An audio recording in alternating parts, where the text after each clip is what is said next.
What are you looking at? Ah, there you are. Nothing really. I've just been wondering, if I wanted to land another astronomical investment to study all the exoswarm coming off this giant mech, what kind of pitch would it take to make every major player in Solaris nod along and funnel credits into my pocket year after year? Have you figured it out? Not yet. My conscience won't let me think that far. Luckily, the man who can figure it out is back. The old man who promised me the blade. The head of the Space Trek Collective. The very same. But don't let the quick agreement fool you. He's already thinking 10 steps ahead. If Ishino Hado wasn't in such dire straits, he wouldn't have agreed to forge that blade for you so easily. Or at the very least, he'd have made sure he got his pound of flesh in return. I couldn't find the child. Time and space in that dimension are too fractured. My familiar lost its way.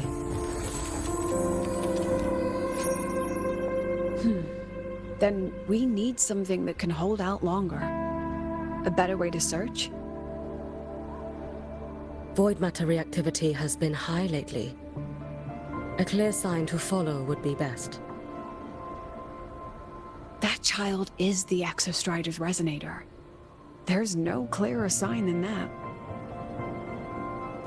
Looks like it's time the Exostrider was reactivated. When that happens, whether you're an annoying adult or the one meant to pilot it, I'm sure everyone will be on board, don't you think? Oh, what if we used footage of the Exostrider activating to pitch for funding? And the confidentiality agreements?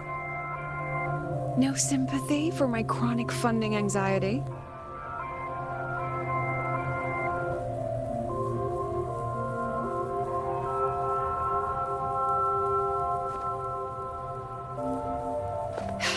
Fine. Go to Honami. I already approved your leave of absence. Why? To test the blade?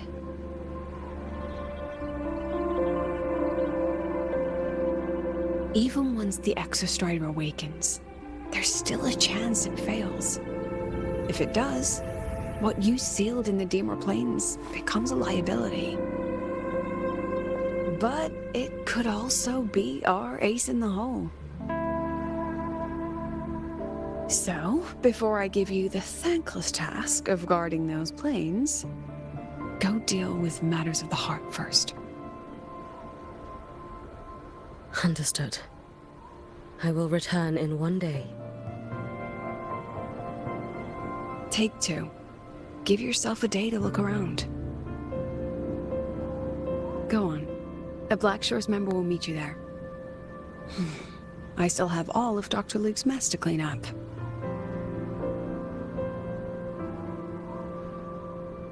Understood. I am at your call should you require it.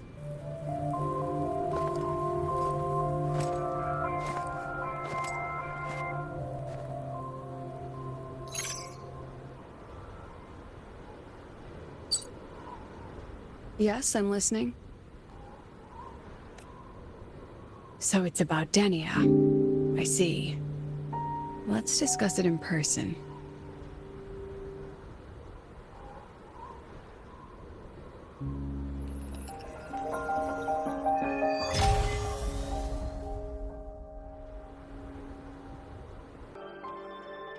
Lady Miko, can you hear me? Yes. You may call me Hiyuki. Understood, Lady Hiyuki.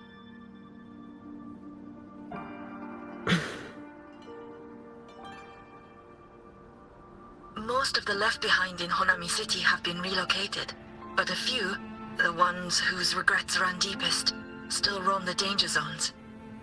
Their unfulfilled desires concentrate the Lament's power, an incident just waiting to happen. With you here, I feel better about the situation. We didn't expect you to take this on yourself. Protecting Honami is the duty of the Miko of Flaming Sakura. I thank you for your support. Actually, I have a favor to ask. Oh, is it about Gyokuro, the former Miko? We've already found traces that may belong to her, but nothing we can confirm yet. We're in the process of narrowing down her location. As soon as we learn anything, you'll be the first to know. I am in your debt. Oh, it's nothing. If it weren't for you back then, I would have... Anyway, I'll leave this area to you. You can rely on me. Was there something else you wanted to say? Nothing, Lady Hiyuki. It's just... Thank you for everything you do. Goodbye.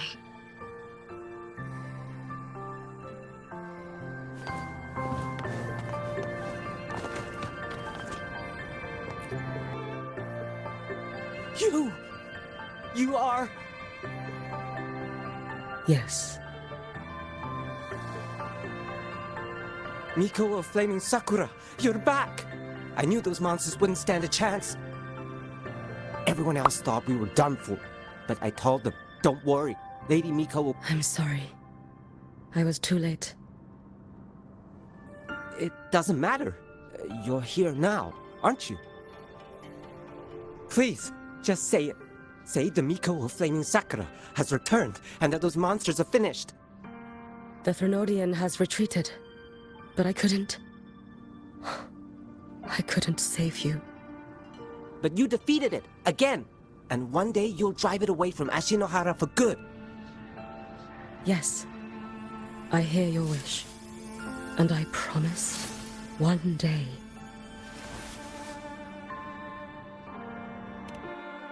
I failed their hopes. No matter how many times we drive it back.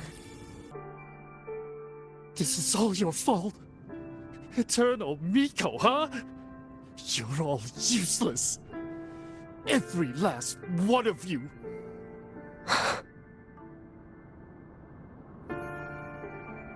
do you even dare show your face in Hunhami?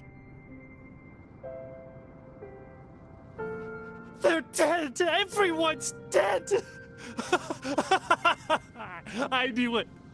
I knew the Threnodian couldn't be defeated. I should have run away as far as I could. Oh, Lady Miko, please! Do something, anything!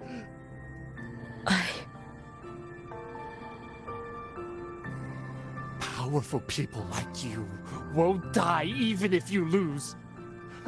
What about us? What about ordinary people? Just wait to be torn apart? I knew you couldn't hold the line. I knew it couldn't be killed, but how do we go on from here? Lady Miko, heroes, tell me, what should we do?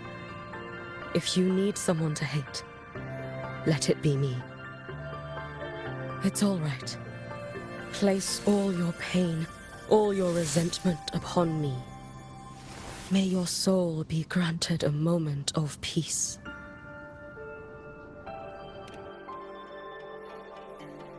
If I had been stronger, could I have saved them? If only I had more power.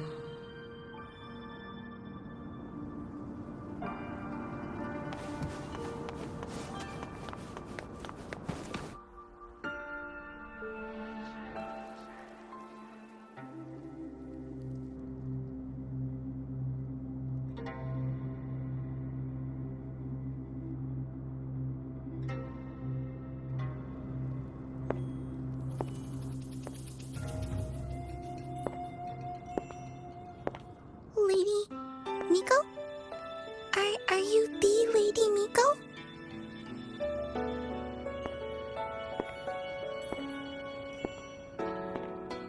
Oh, you are! You're the Miko who once talked to Lady Gyokuro.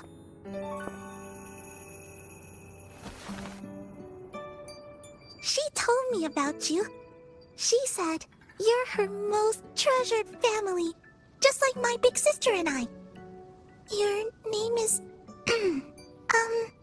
it's... Hiyuki.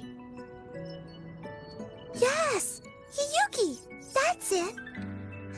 Such a pretty name, just like Lady Gyokura's. My sister said if I hid here and prayed with all my heart, Lady Miko would come and save us. So, I've been waiting.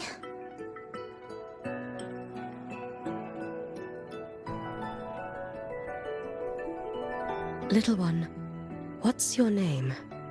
Your hands are cold. Have you been waiting long? Kana. My sister calls me Kana. Lady Miko, you're finally here. But my sister... she... It's all right. I'm listening. She asked you to wait here, didn't she? Ah, she must have trusted you very much to give you such an important task. Task? Yes, a task. If not for you, I would never have found this place. You did well, Kana. You completed your task perfectly.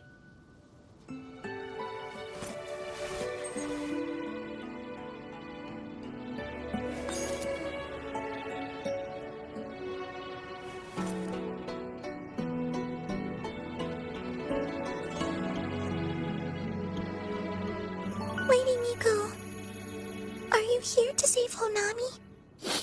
Then, is Honami safe now? Honami will be fine.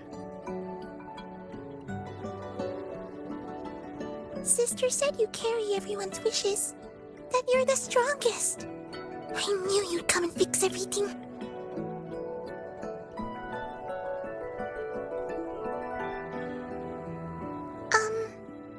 Lady Miko, can you help me find my sister? Of course. We'll both get to see our sisters again soon.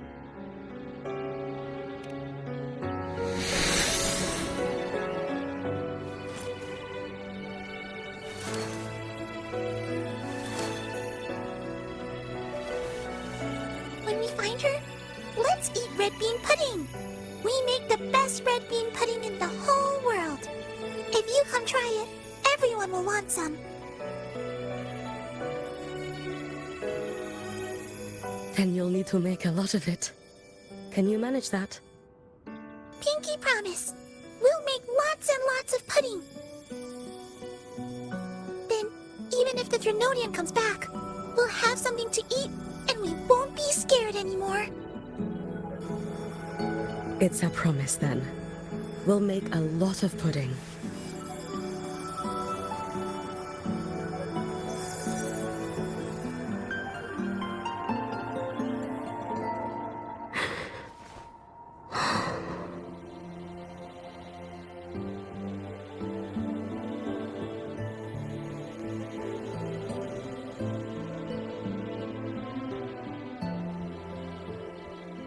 Red bean pudding.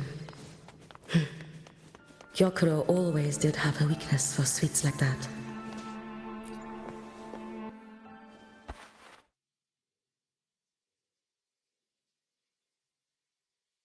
Hello, Lady Miko. I've been waiting for you a very long time. My final wish was simply to see you one last time. Your final wish? Yes, it's all right. I know I'm dead. I know I'm what they call a left behind now. But I thought if I'm going to remain like this anyway, I might as well get what I wanted before I disappear, right? I've heard of cases where the left behind remain aware of their state, sustained by powerful desires, but for such a simple wish. You truly only wish to see me again. I mean, you are a legend. You've been the Miko of Flaming Sakura since my great-grandmother's time. When I heard Honami was in danger, and that the Miko of Flaming Sakura would meet the vanguard, I rushed here just to see you. You shouldn't have taken such a risk. If you wished to see me, you could have gone to the Flaming Sakura. I know. Everyone says you can just write your wish on the plaque and Lady Miko will see it. But I worried. What if it never reached you?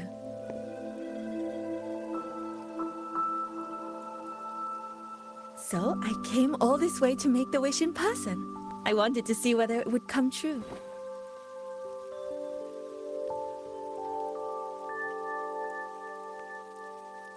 Very well. Then tell me, what is your true wish?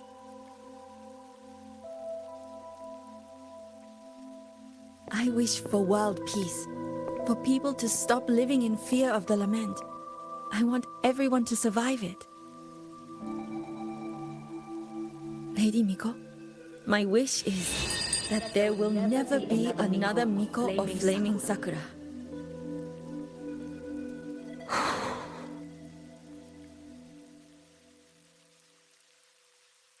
I see. Then I promise you, this wish will be fulfilled.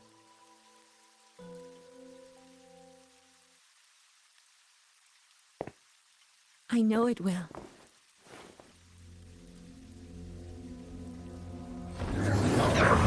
After all, you are the eternal Miko.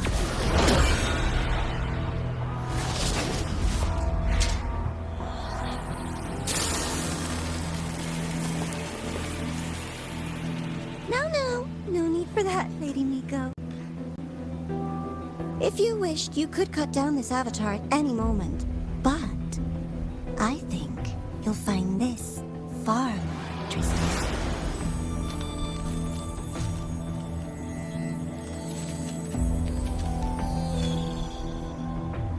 Gyokuro's Shiratori. I know the Fraxidus has cost Ashinohara its fair share of grief. But personally, I hold no ill will toward you. I had dealings with the previous Miko.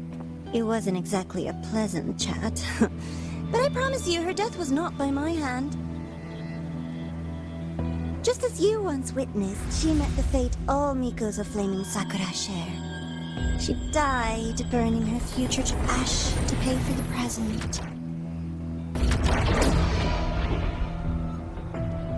Aren't you even a little curious about what I showed her? If this makes you uncomfortable, feel free to cut through space and leave. This face of mine, of course, is entirely at your mercy.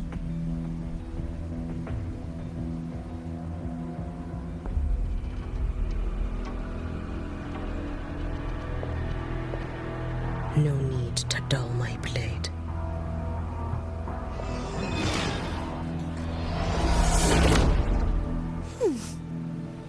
She wears the exact same expression as the previous Miko. I suppose one day she too will be reduced to ashes by her own wish. Oh, eternal Miko. Is she simply arrogant? Or just a coward?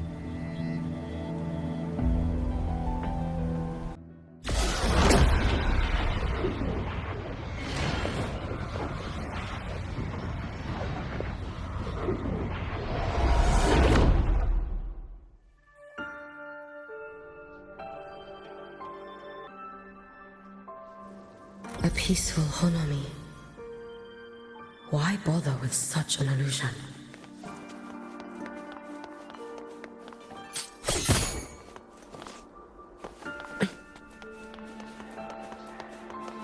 Hey, Gyokuro.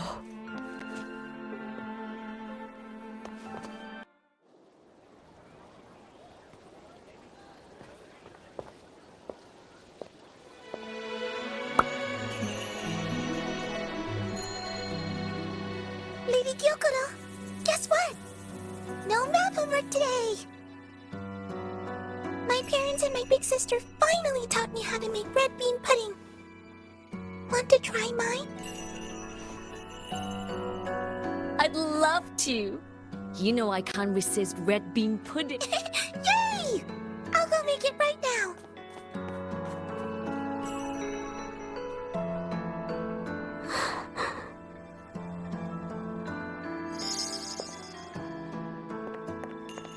Anyway, I'm here. What is it? My. Can't a sister just want to see her favorite girl without a reason? That's not what I meant.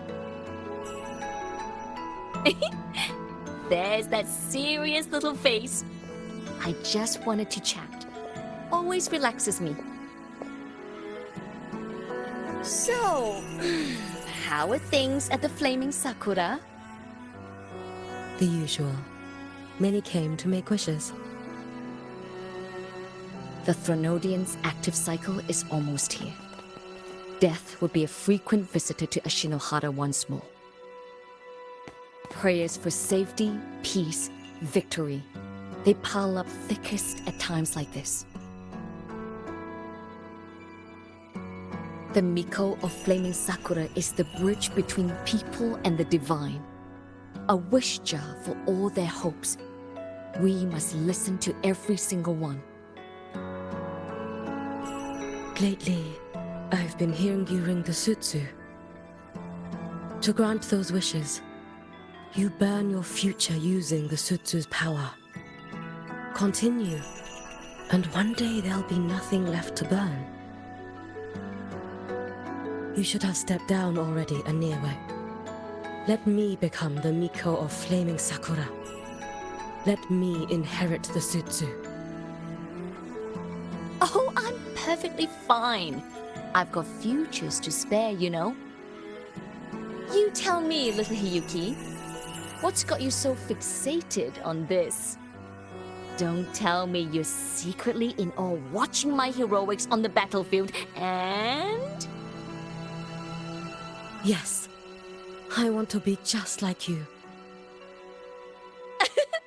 You wish! You're 100 years too early for that, you little blockhead. Enough about the sutsu. Stay and have some pudding with me instead. I know a wonderful little shop. Always practicing archery under that sakura tree. What a bore! A girl your age should be out living a little. Here we go again. You know I don't care about any of that. I'm going back. You sure? Come on! Consider granting your big sister's wish. I only came because you called. I put my work on hold. I can't stay too long. Besides, I don't like red bean pudding. Huh? I keep forgetting you have the world's most boring palate. What a shame. I'll just have to enjoy all by my lonesome then.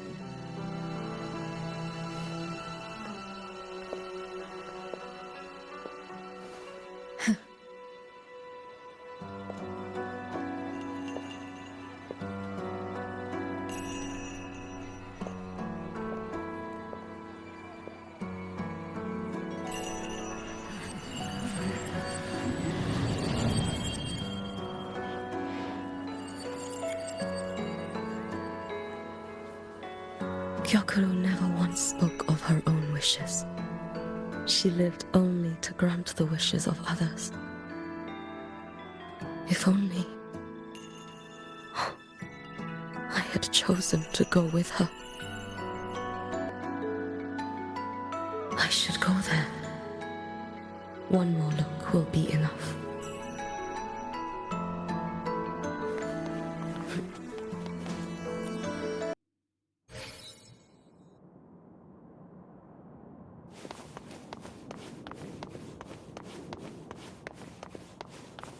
Still regretting that you didn't step into that shop and try that red bean pudding with the former Miko, aren't you?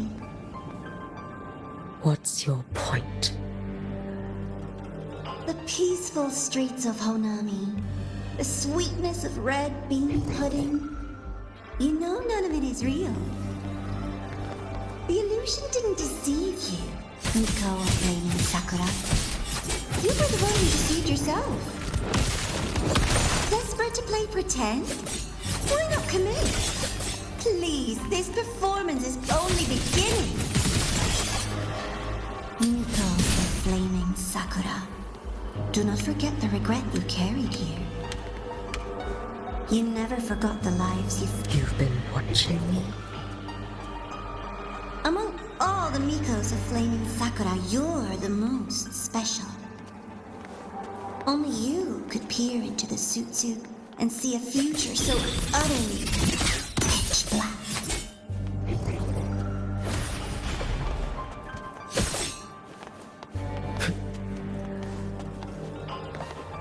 This is... Oh, you've heard the stories, of course. But none of them know what Rover really endured to reach this point.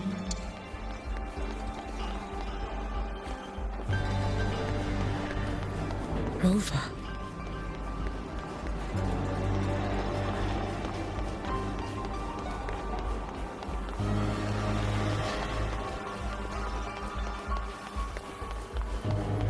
This is...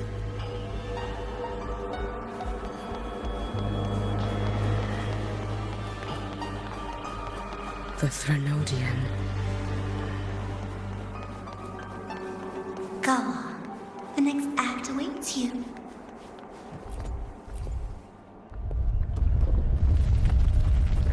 Don't waver now, Yuki. That instinctive revulsion you're feeling will guide you down a path diametrically opposed to my own. You must walk this road.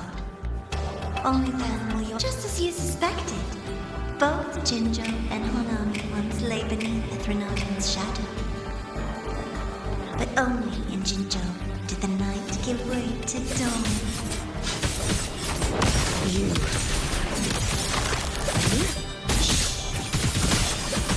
I wouldn't stand by your achievements or hide the prize. This blade. It's as sharp as they promised. Once business in Lahai-roi is settled, I'll take it back to Ashinohara.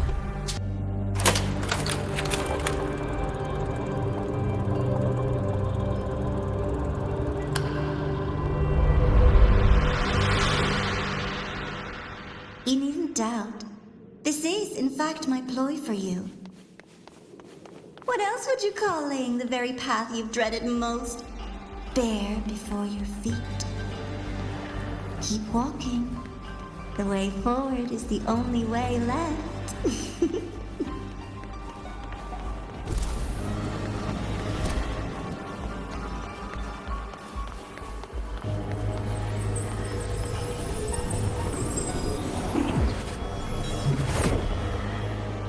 The inverted tower. I read the reports. Another place reduced to ruin by the Threnodian. A nation that placed its faith in the Sentinel, yet its blessed maiden was spawned by the Threnodian Leviathan. Deliciously absurd, isn't it? I read the incident reports. It was the Threnodian scheme. Obvious enough. And from it, I obtained the precise counterweight to tip the scales. The power of assimilation. Precisely. After all, isn't that blessed maiden living proof? Proof that harnessing the Threnodian's power is a viable path. Is this... The fall of Imperator. As you know, even a sentinel can't be a crutch for humanity forever.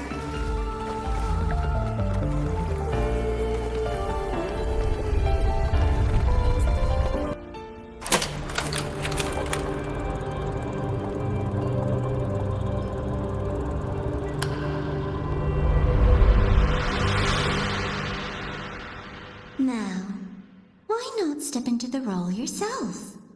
Experience Renacita's conclusion firsthand. Oh, and I made a personal appearance for the grand finale in Renacita. I couldn't very well abandon my rather childish subordinates like that, could I?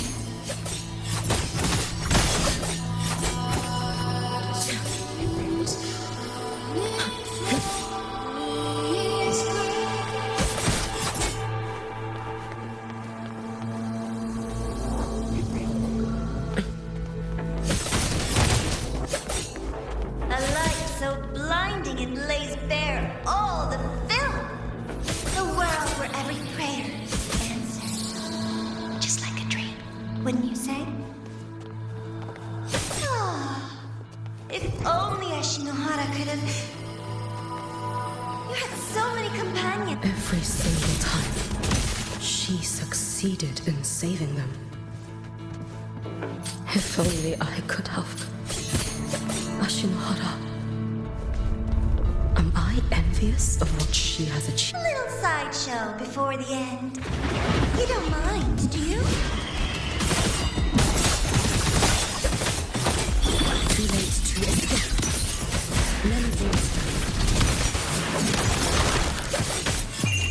A life as fleeting as the first night.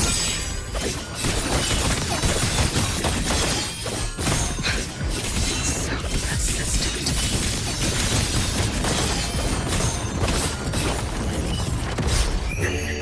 For all wishes open, this vessel I offer.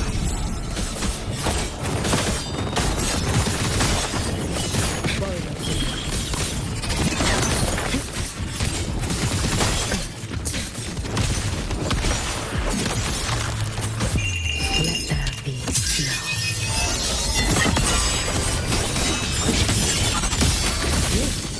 If my blade had been keener, could I have? Take your time. We're almost at the finale.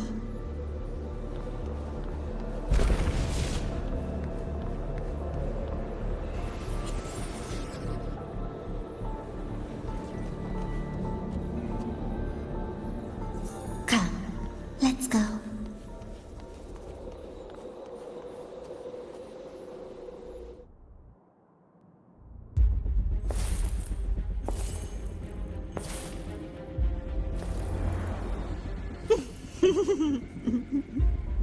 Thoughts on the show?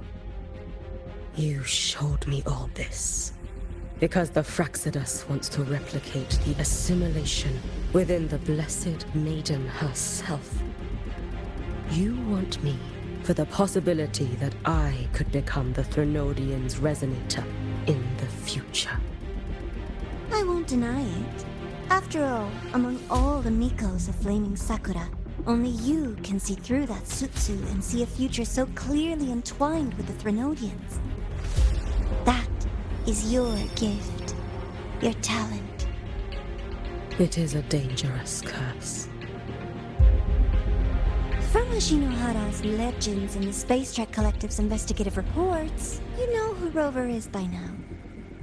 As a savior yourself, what do you think of her capabilities?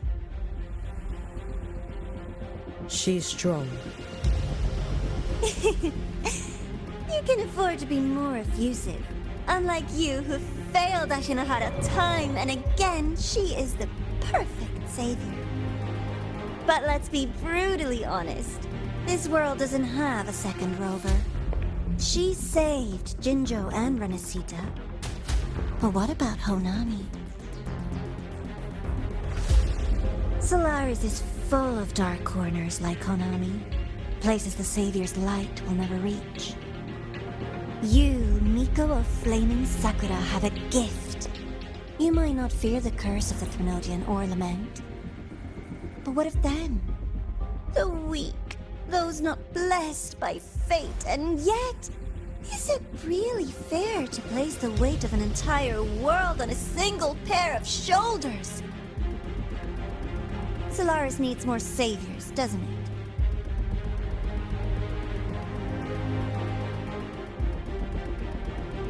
I'm just using the Threnodian to bring more of them into this world. You mean you want to use its power the way Rover once did? I've tried before, but a miracle like Fleur-de-Lis requires a billion coincidences. And Mia? Nothing but the delusional ravings of Leviathan. Even the one that appeared in Minnesota at the end was just a hollow, mute shell. But with your help, everything changes. You could wield the Threnodian's power just as Rover did. Honami would not be a ruin, and Ashinohara would finally have its true savior. I have to admit, your proposition is tempting. I desire vengeance against the Threnodian. That is why I seek greater strength.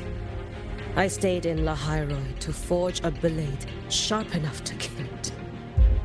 But I will not discard my dignity as a human for it. I will not become the very horror I hate. Not even for retribution. You stand on Honami's soil. You stand on a graveyard of millions. Go on. Ask them if your dignity as a human matters. I think they tell you that simply staying alive is what matters. Eternal Miko, you know your limits. You've crawled through countless defeats, barely protecting Ashinohara from the Threnodian's assault. But what of the future? You are no savior like her. When you fall, who will take up the Sutsu? Who will walk this lonely, futile path next?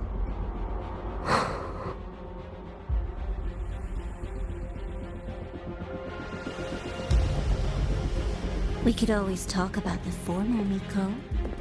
The bodies of the left behind are ephemeral. You'll find I have a far more durable proposal.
Candy? It's a new flavor. Sigrika and Lene suggested it. Great for lifting spirits.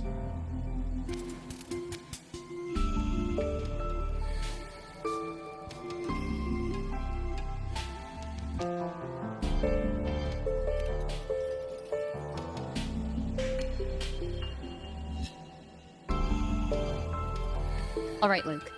What's the word on this Exostrider plan? My conversation with Lucilla went well. She's on your side.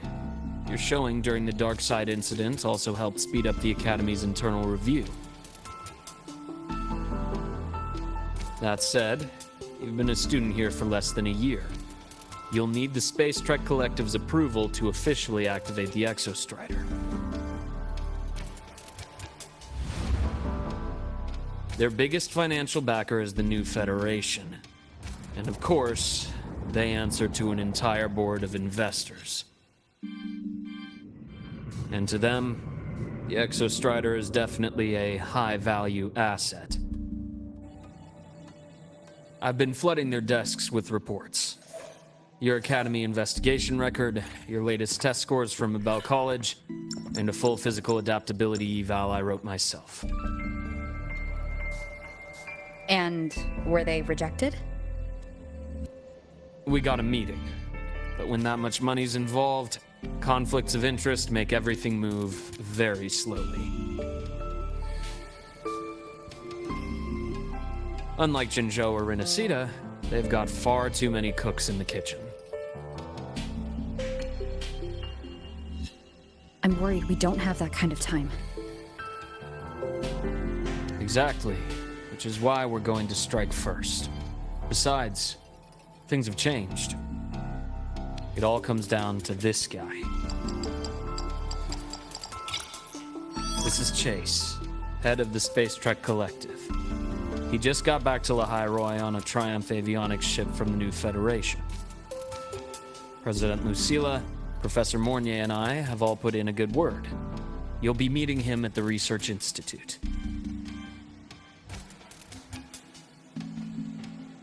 Chase started as a low-level employee at Ashridge Energy in the new Fed.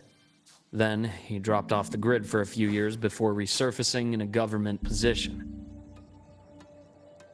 After that, he left the government and started diving into multiple large-scale investment projects. Some say he's still been Ashridge Energy's man the whole time, but no one's been able to prove it. He's sharp, low profile, and very smooth. At his age, he's seen it all. His only real concern is if the Exostrider's pilot can be controlled. Normally, they'd pick Academy Synchronists who have been signing stacks of NDAs since day one. But Sounds like his attitude changed. Does that have something to do with the changes you mentioned? come in. Let's talk over some hot drinks.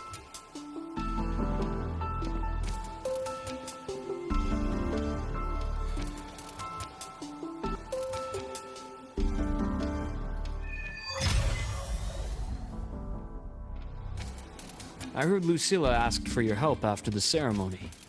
How did it feel working with her? Well, at first she was pretty dominant. Steering the conversation.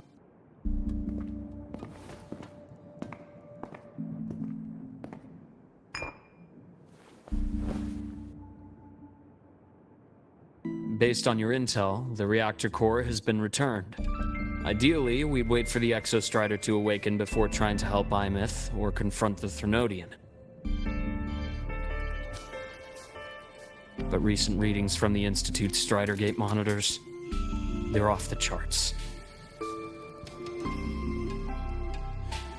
Void matter reactivity is spiking. The Space Trek Collective is getting twitchy. If Threnodian Aleph 1 breaks the seal, all of Solaris will be at risk. Not just Lahai-roi.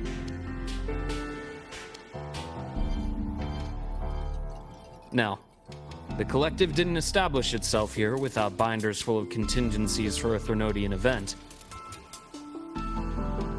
Problem is, every one of those plans would scorch decades of scientific progress.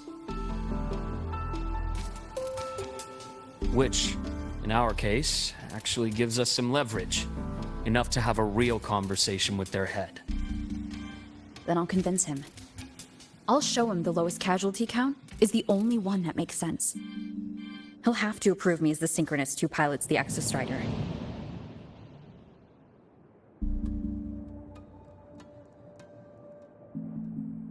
Luke, you mentioned you have contacts in the Black Shores.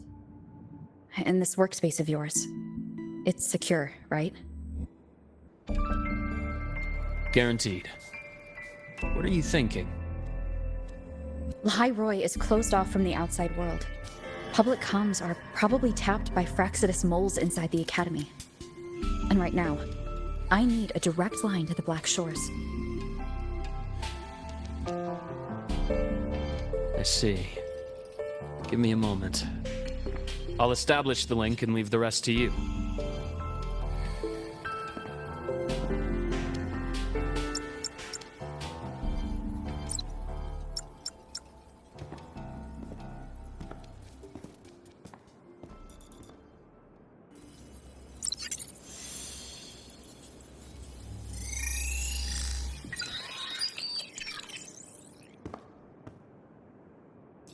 I received your call, Rover.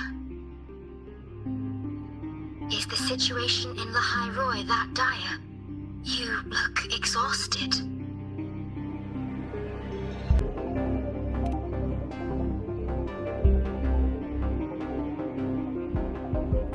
My frequency loss has been resolved. But Lahai-roi is under imminent Threnodian threat.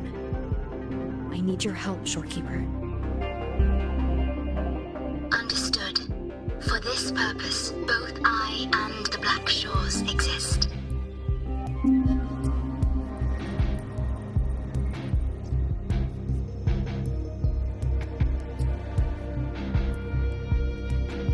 Any additional intel on the Exostrider within the Tethys system? Verified or not, I need everything you have. I trust Luke. You can speak freely. Records confirm that Luke Herson has been providing critical assistance and intelligence to the Black Shores. I trust your judgment.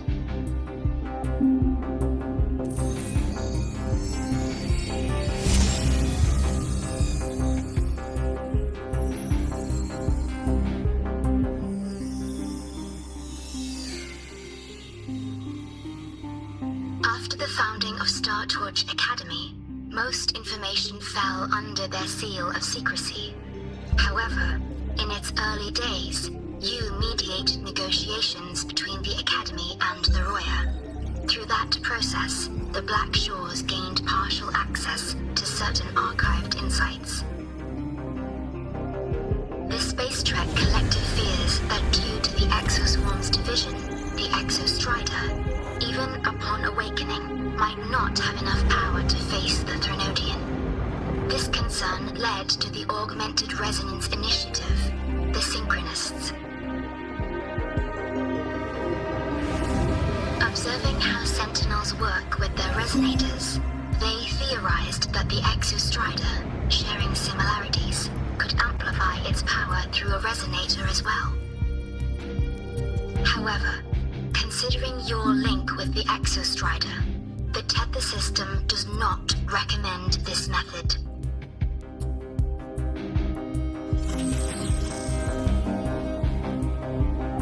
We have intel that deep beneath Lahai-roi lies the keystone left behind by the Exostrider long ago. It rests directly atop the seal on the Strider Gate. You can think of it as a kind of lock. You do not need a cockpit to pilot the Exostrider.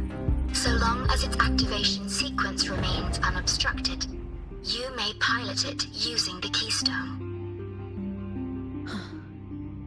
Is it because I'm its arbiter? Precisely. For one who shares its origin, a cockpit would be more of a hindrance. As for Imeth, I think Dr. Luke's proposal is viable. You mean using the exoswarm-like shell that appeared in the cockpit to look for her? Yes, the connection between frequencies will help. Rover, bring her with you when you activate the Exostrider. Sure. While I'm there, the Black Shores will need to keep a closer eye on Lahai-roi. I understand. I'm counting on you, Shorekeeper. As long as I may be of help to you, I am content. Please return safely from the Strider Gate, my star. I will. Don't worry.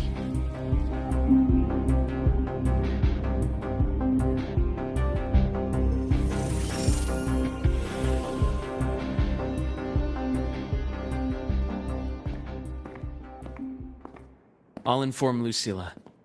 Take your time finishing that drink before you head out.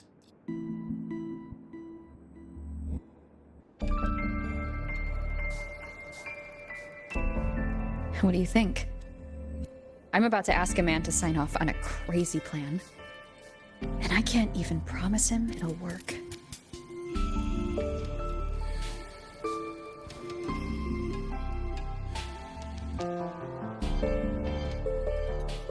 nobody has a plan they promise will work. If Chase agrees, it's because he's betting that you're his best option. Just take the win. At the end of the day, it all comes down to the person.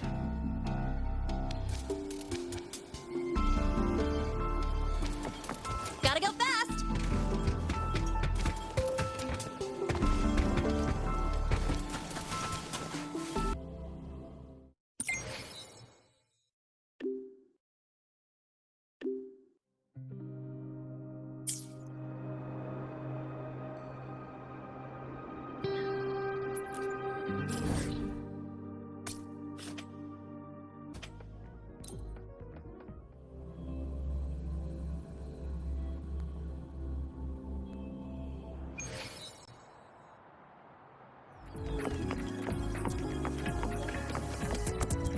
Gotta go fast!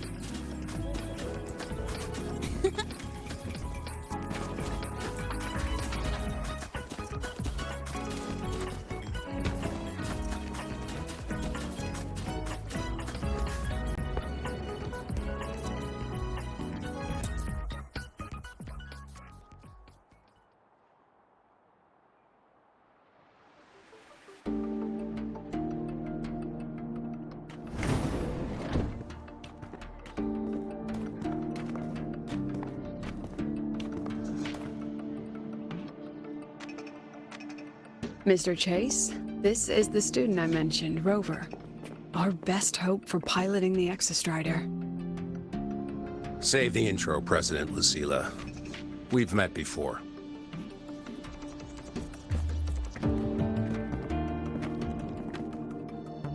Before? In my past life at the Academy? Let's just get down to it.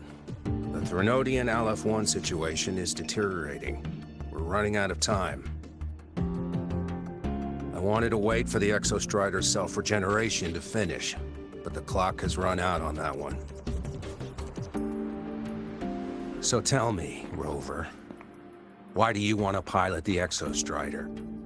What's the play?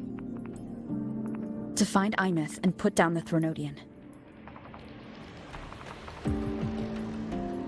Imeth. Name rings a bell. The one with the high sync rate. Her disappearance was a real loss for us.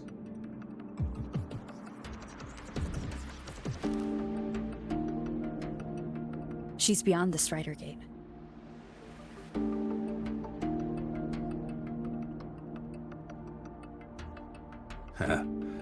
I see how it is.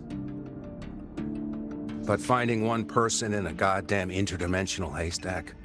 Not so easy. You understand our position. The Threnodian is our priority.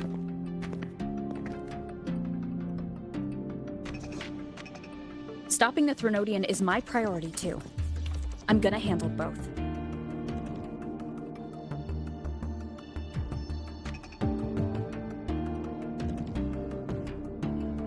Look, we have the same objective. So like you said, let's just get down to it. If void matter erupts, Lahai-roi is ground zero. Every one of your projects will take a hit.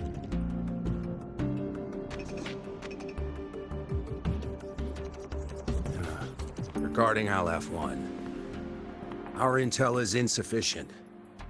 We are not, at this time, considering its total destruction.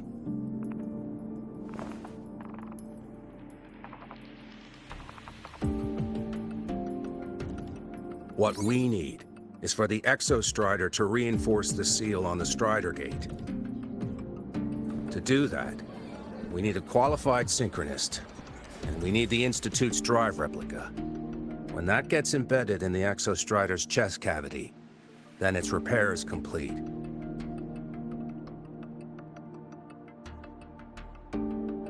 Right now, the replica is in its final phase of development.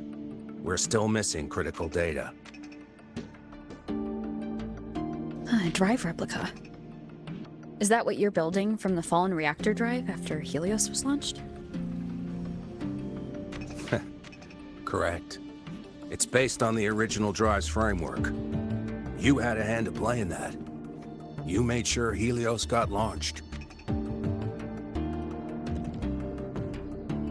To complete the drive replica, we require precise data from the Exostrider operating in high concentrations of void matter, and environmental readings from inside the Threnodian. Without them, we can't guarantee the Exostrider can resist Aleph-1's corruption. Here's the verdict.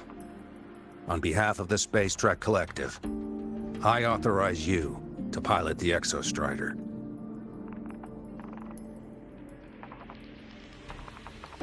But remember, our objective is the data. We need readings from the high concentration zone to complete the replica. And your personal mission gets 10 minutes. That's the max duration our void matter barriers can cover the Strider Gate once it's opened.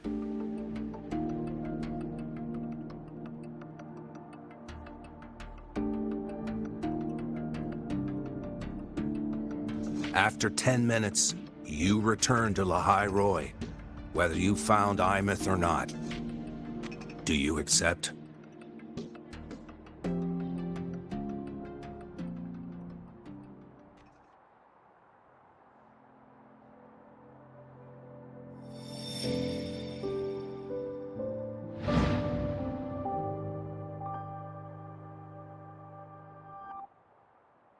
Deal. One more thing. I won't be using a cockpit. Just show me the way to the Keystone and have the Exostrider ready. That's all I need.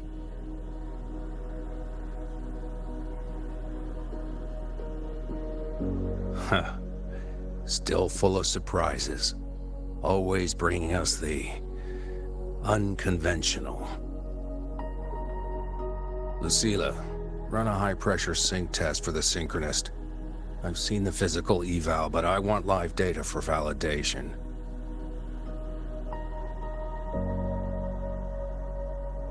The moment the numbers hit green, we'll begin preparations for activating the Keystone and deploy void matter barriers around the Strider Gate. There's something else. I need a favor. Go on. The Fractsidus is lying low. Even after failing in the dark side, they could move the moment the Strider Gate opens. Ah, that's what's on your mind. Well, I have an update. Remember Sigrika's friend? The somewhat lackadaisical one?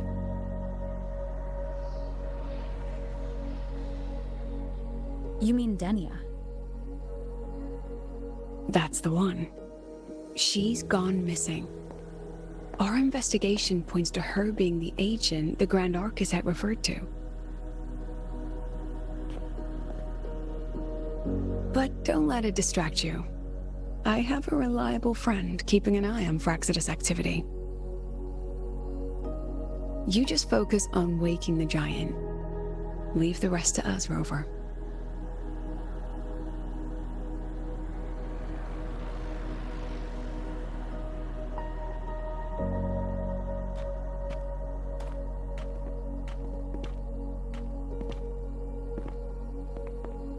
Black Shores just sent a formal communication request.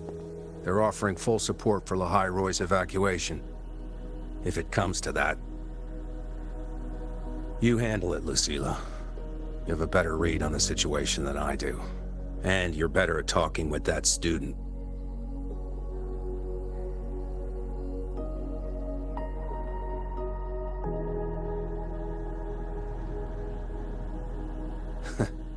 If there's anything else you want to ask me, now's the time.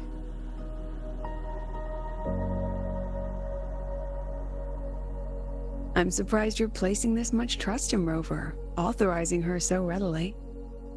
Any particular reason?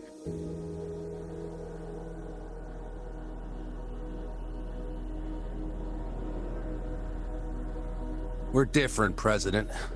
I'm a businessman, and businessmen trust their instincts for a good investment.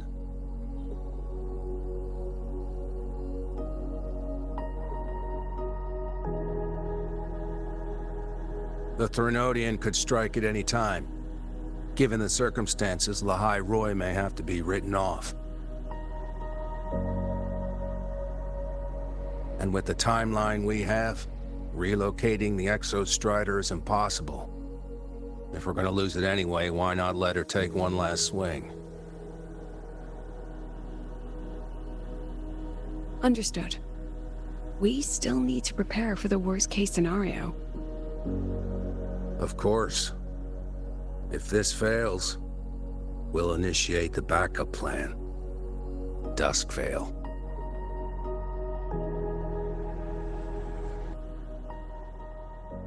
Ugh, that guy gives me the creeps. What kind of place is the new Federation anyway? Nah, are they all gonna be like that? We'll find out when we get there, Abby. Check this out.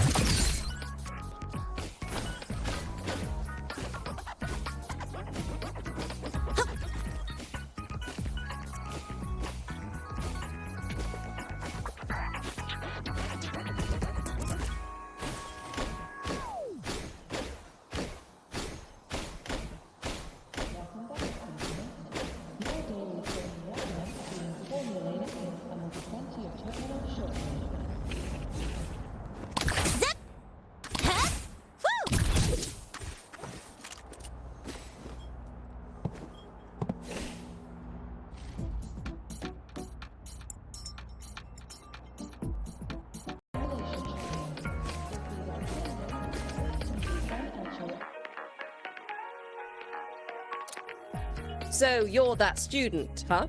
I'm Sakia. I'll be overseeing and evaluating your test today. Lucilla filled me in on everything. This synchronization test is far more intense than the standard procedure. We're simulating the neural load of a direct link with the Exostrider. If you feel anything off, you call it. I won't allow the test to continue under overclocking conditions. Review and confirm the safety protocols before entering the cockpit. Good. The cabin systems are configured. The simulator cockpit is right there. I'll be watching your metrics closely the whole time. I hope you pass the test smoothly.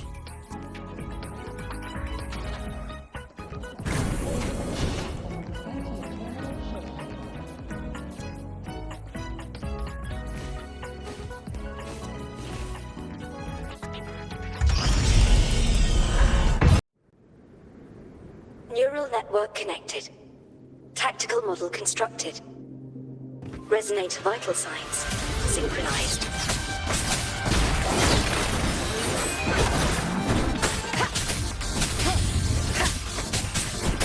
The show begins.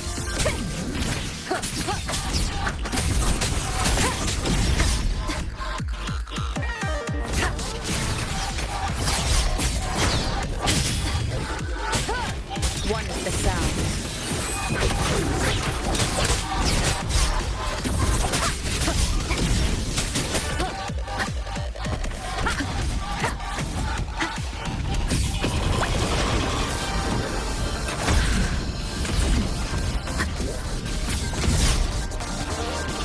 One is the sound.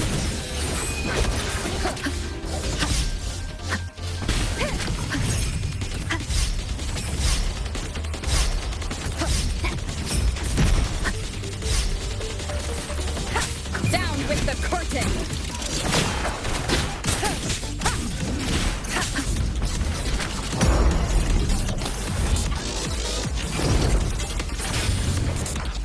One is the sound.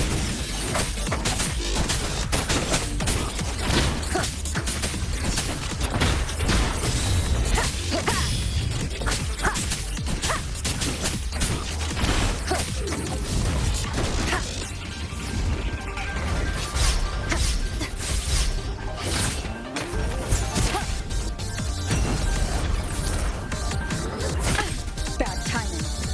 One is the sound.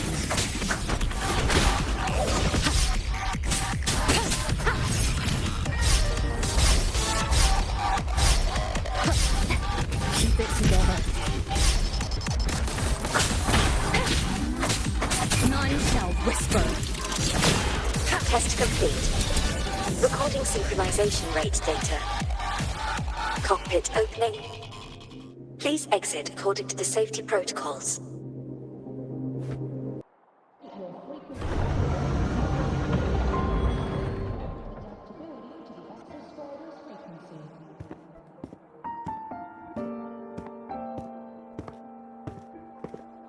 How did you get all the way here from the lake house? She wanders into the academy sometimes. Usually her caretaker bot escorts her back pretty quick, but today she was being difficult. We'll go back together in a bit, okay?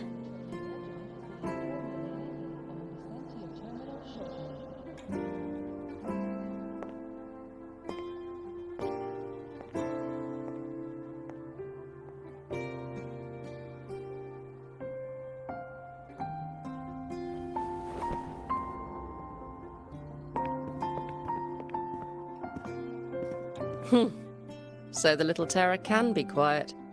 Never thought I'd see the day.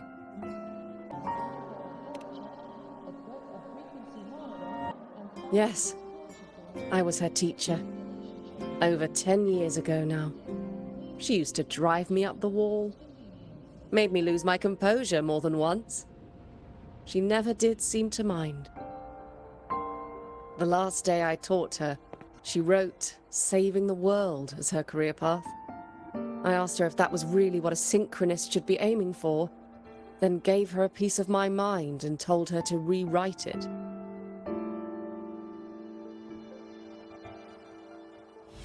She didn't even get upset, just smiled, took the form and walked away. She never stepped out of that cockpit again. Now she's back, but not really. What a headache of a student.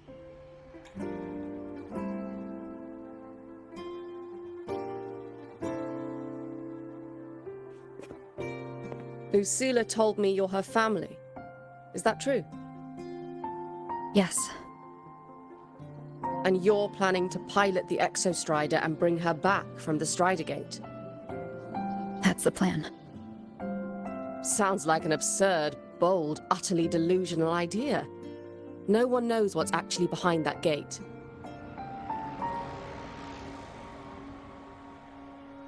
I know. When Imeth went missing, the cockpit recorded an abnormally high synchronization rate. We couldn't verify it after she disappeared, so it was never officially logged. Your test results are just shy of hers overall, but in some sectors they're even higher. You've passed.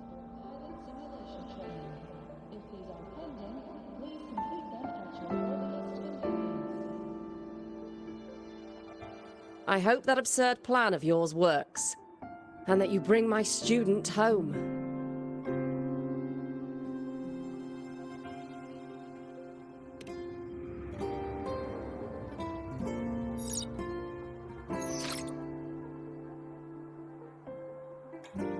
The results are out, but preparing the Exostrider will take time.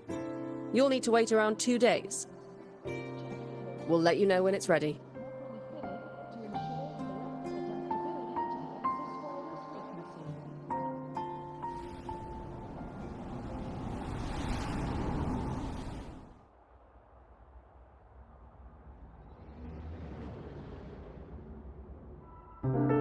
Cassette.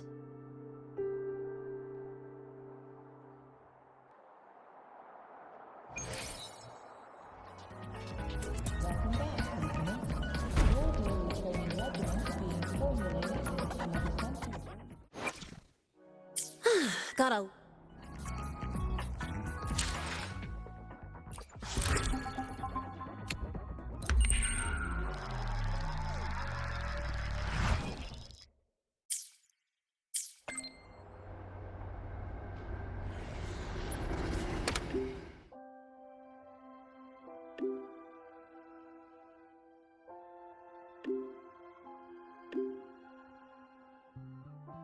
So, we're finally going to where that giant eye is hiding? Don't try to be a hero. Okay? I've got this.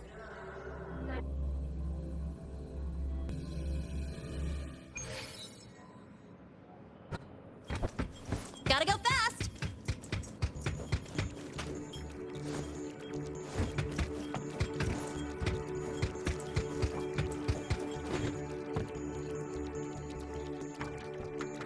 Hey, Rover.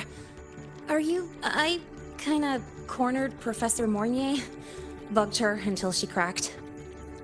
So, you're gonna pilot the Exostrider. You feel nervous at all? I know you're awesome and all, but nobody's ever done this before. Nobody knows if the Exostrider will even move, or what else might go wrong.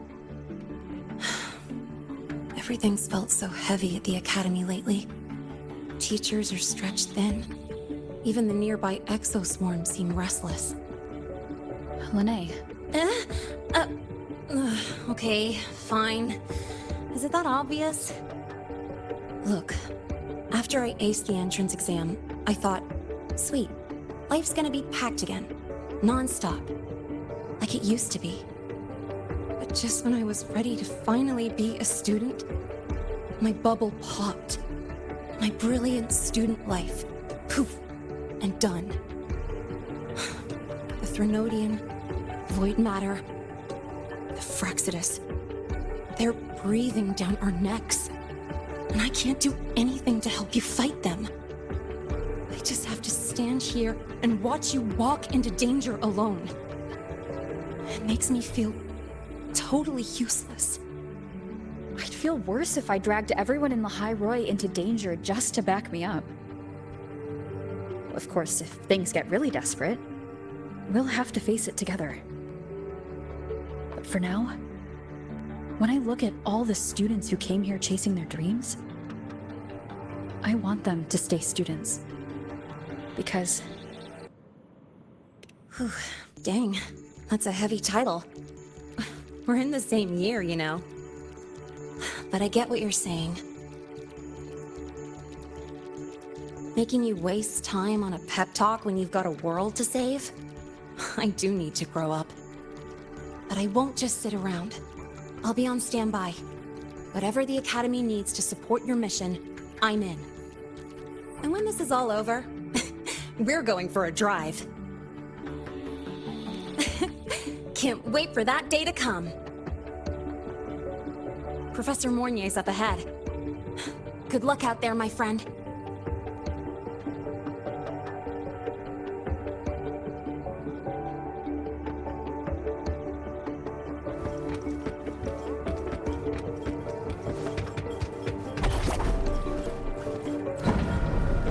Gotta go fast!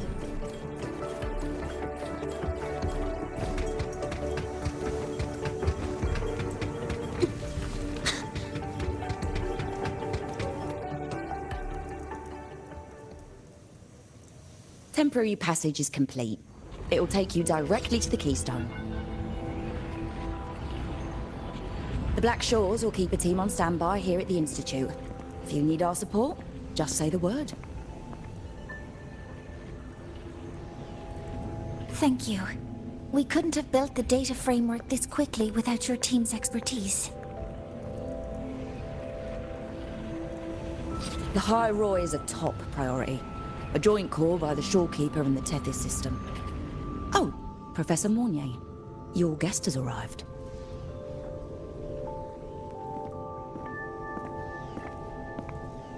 Ah, you're here.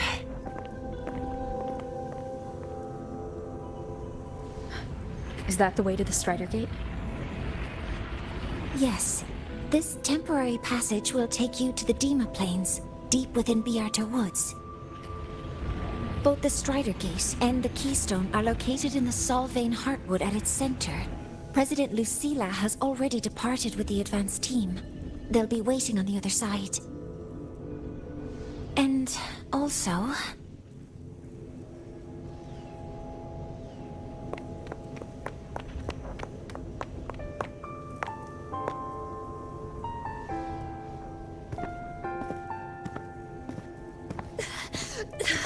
She's too fast.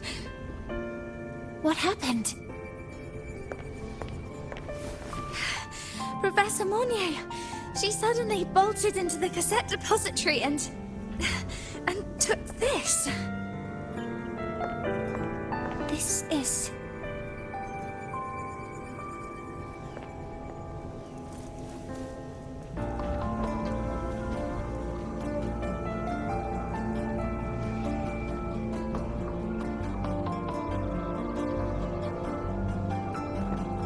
Can I see it?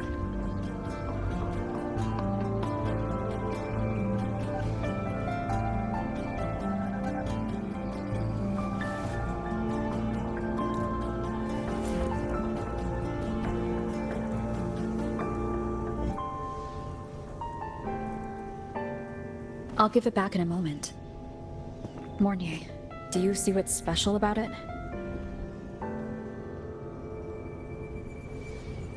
This ID number. I saw it in the student file during her inspection. This is Imeth's own cassette.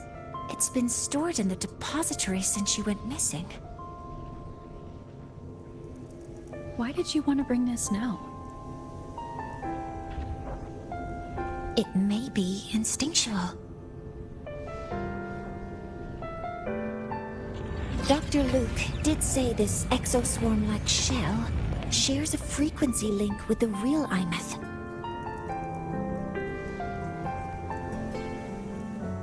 Or it could be the shell's residual instinct. Cassettes are proof of a student's identity. Or it could be a weak signal sent from the Imeth beyond the gate. We can't determine which theory is correct yet.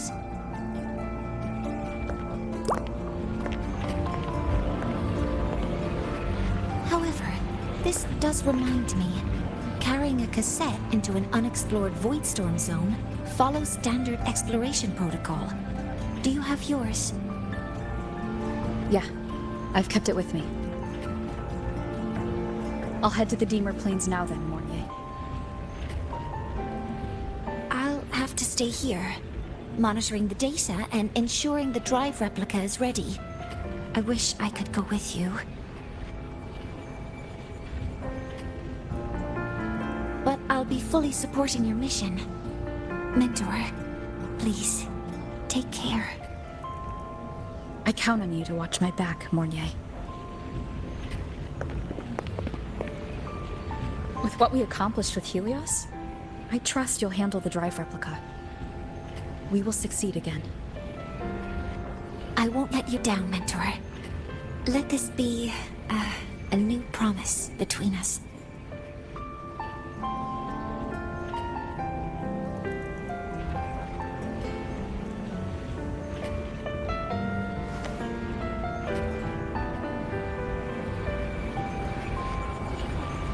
Let's go.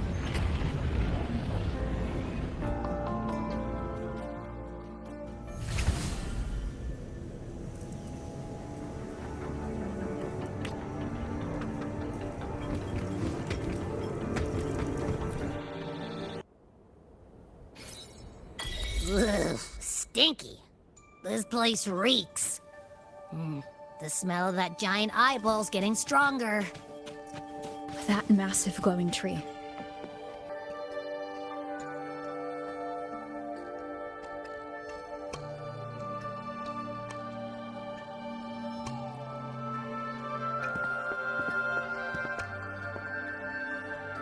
That Miko.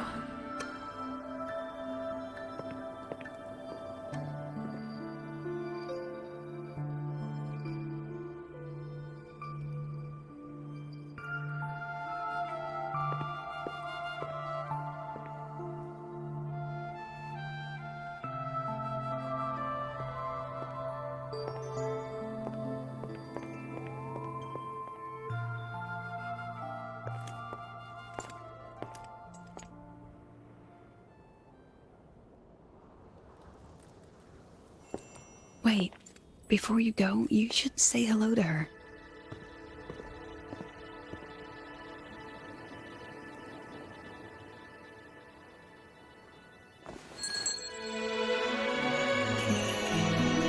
This is Hiyuki. I told you about her before. The only reason we could set up the monitoring equipment so quickly is because she cleared the way for us.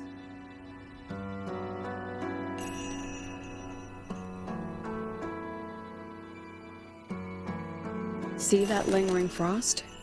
10 years ago, a void matter rift opened in the Deemer Plains. Hiyuki went there alone and sealed it.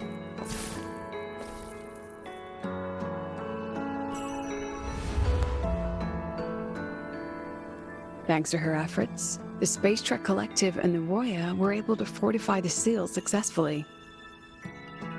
Every task the Academy assigns her, she completes flawlessly. Were she to have a flaw, though, it'd be that she goes through blades like nobody's business.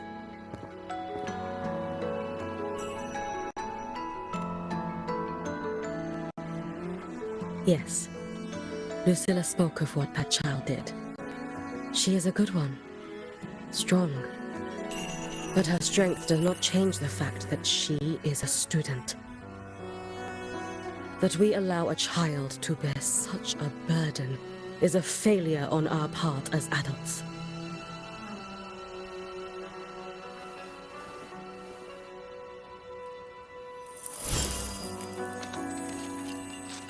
I sent this white bird to search the void matter's concentrated depths, and I am certain I felt her frequency.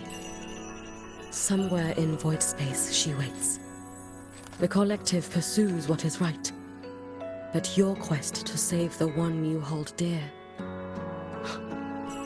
that I understand. Very good. But I'm afraid we can't say more than that, okay? Right now, both sides want the same thing. That's the best we could ask for.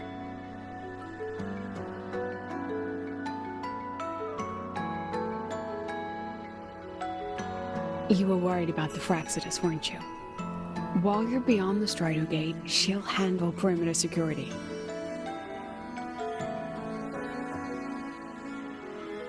She's hunted both the Threnodian and the Fraxidus for a long time. There's no one better for the job. Right, Hiyuki? Yes. Those two Fraxidus members. I will track them down. Here. Take this. The white bird carries my power. It will shield you. Should you lose yourself in the void matter, it will also guide you back. Hiyuki is part of Star Torch Academy's Special Response Force. She works from the shadows. She's been an incredible help to us all. If, in your fight with the Threnodian, you require aid, you may make a wish to me.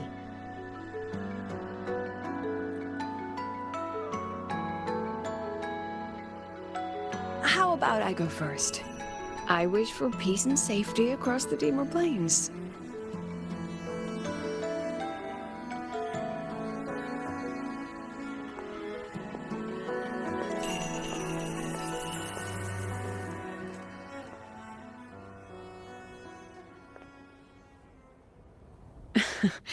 Hiyuki is the strong and silent type. Spend enough time with her, though, and you'll find she's rather fascinating. Why didn't you introduce us before? Why the reveal now? No point in hiding what's already in plain sight. Besides, you're both strong, and it's safer if you work together. What did she mean, make a wish? Just what it sounds like. But don't make one unless it's life or death.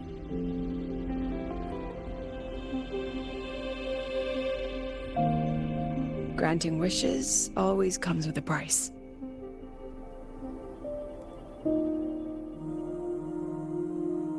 I've sent you intel on high concentration void matter zones. Review them when you can.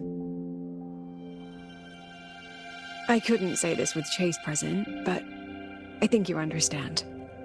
For him, this is a calculated investment. For you, it's a suicide mission. You've been in void space. You've faced it. If Aleph 1 truly lies beyond that gate, it'll sense you the moment you cross over. This won't be easy. The Exostrider isn't fully repaired. If something goes wrong, it may not be able to hold out against Aleph 1. And once you enter the gate, you'll be completely alone. Are you ready, Rover?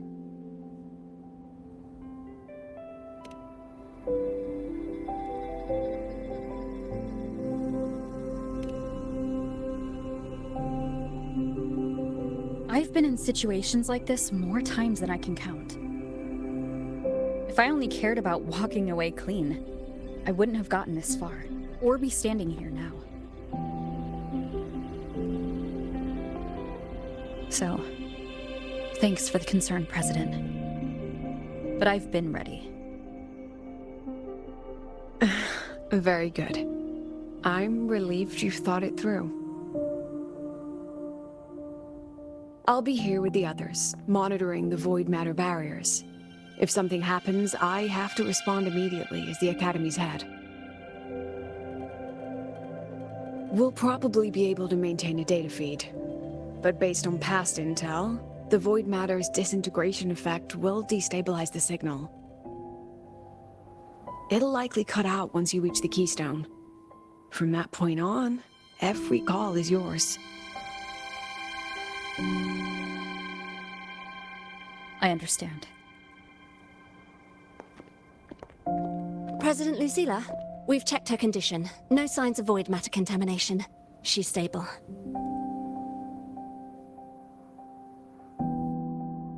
All right. Go on, Rebel College freshman.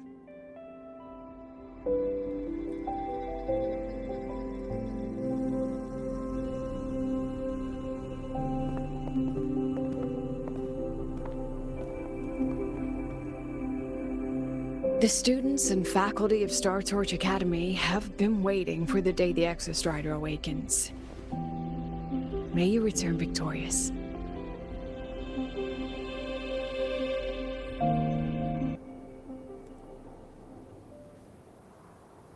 Void matter gauge readings are stable. No abnormal fluctuations at the keystone. The synchronous vitals are within the expected range. All readings normal. The signal's cut out. Oh, it's so quiet. Are these Solaskin?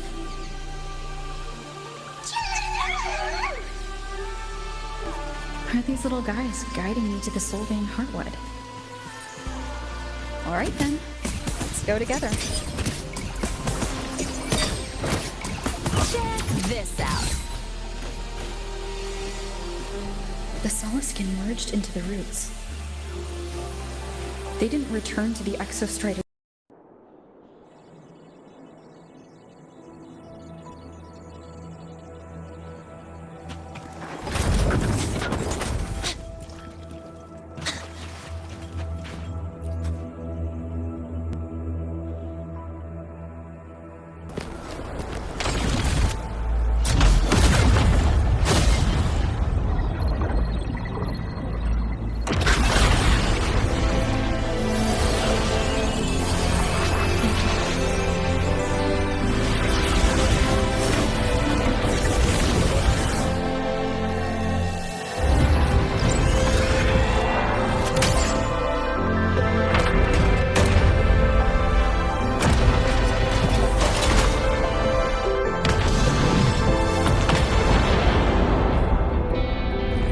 No, that would level all of Lahai-roi. Then there's only...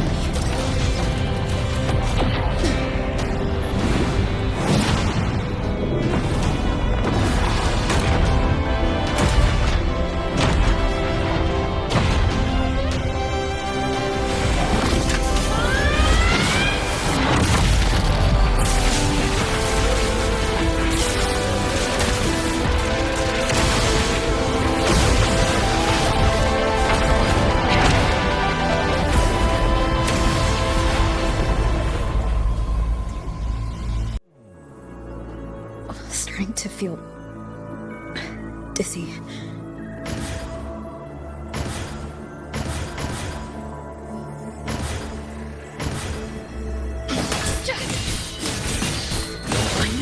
said void space in the depths of the Thermodian's black hole is a higher dimension. Like a kaleidoscope. Time and space here don't flow. They're tangled. What is all of this inside those figures? That's Space Trek Collective in Roman clothing. They're reaching for something. That frequency. Is it Imeth?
The light of the origin point. We will bear it.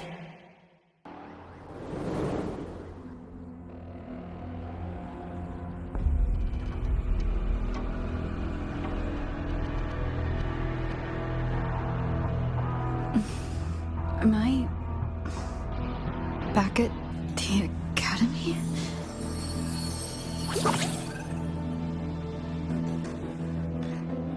Yeah.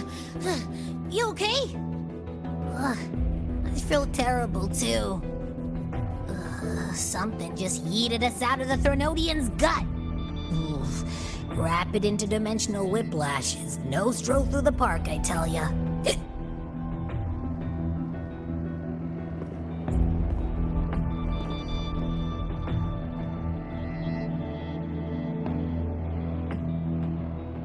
The Exostrider isn't here. Uh-huh. The big guy's still stuck inside the Thermodian. Did you see that freaky black hand that popped up in the cockpit? The whole dimension freaked out, like it was trying to spit us out. Next second, the void matter flushed us out here. I saw Navora in the flashes. It's the Fraxidus. Has to be. Everyone was standing right here. This is where void matter began to contaminate the sky.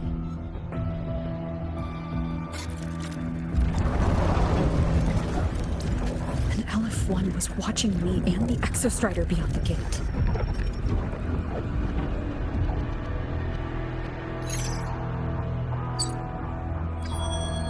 Mentor, finally got a hold of your signal. We lost contact for an entire day. Everyone's been worried. An entire day? It felt like minutes. Time distortion from being inside the black hole.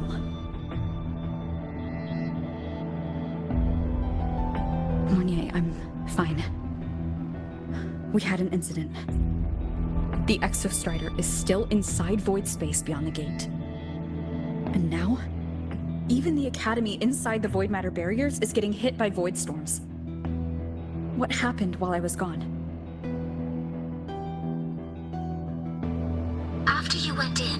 data transmission was perfect. We were celebrating. But not long after, void storms began to erupt even inside the Academy. We haven't been able to find any breach or source to explain it. Most of Lahai-roi has been evacuated to the Collective's escape pods, with Black Shore support. Those who remain are gathered here at the Institute.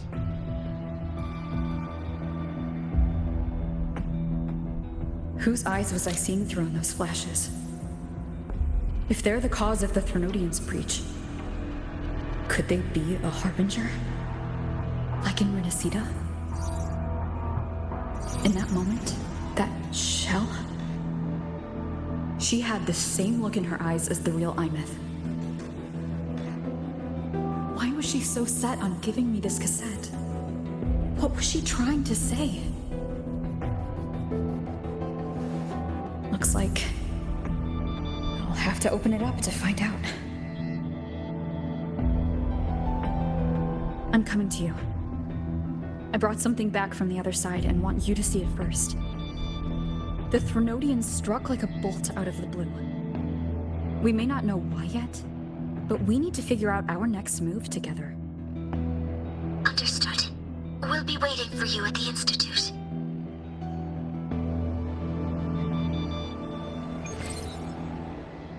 That's a lot of Wavesline messages. All from when I was beyond the Strider Gate. I really made them worry.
The Soliskin have swept the area. None remain in Bjartar Woods. Someone just posted a call for help on the campus's Wavesline group chat. I'll go back to run a final check later. Sigrika, are you sure you alone can handle it? Don't worry, I have my runes. They'll help me drive back any contaminated exoswarm. The Soliskin will guide me too. I'm coming with you. Finding people is one thing, hauling them back is another. It'll be faster if we take my motorbike. Status report, Professor Mornier. The launch orbit has been confirmed. The drive replica is projected to launch in 16 hours, at which point it will initiate Duskvale. Then we evacuate every remaining soul in Lahai-roi before that window closes. Check the ships at the Royal Frostlands port, in addition to the escape pods. We don't know how long Duskvale will hold. No one stays a second longer than necessary.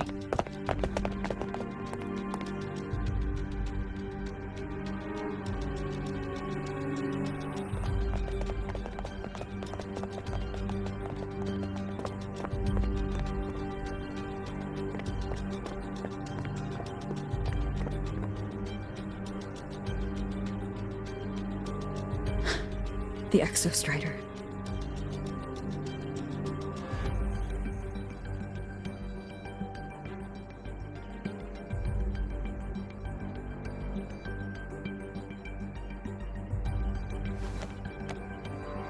I heard from Professor Mournier. You went dark for a full day. We thought we'd lost you to void space.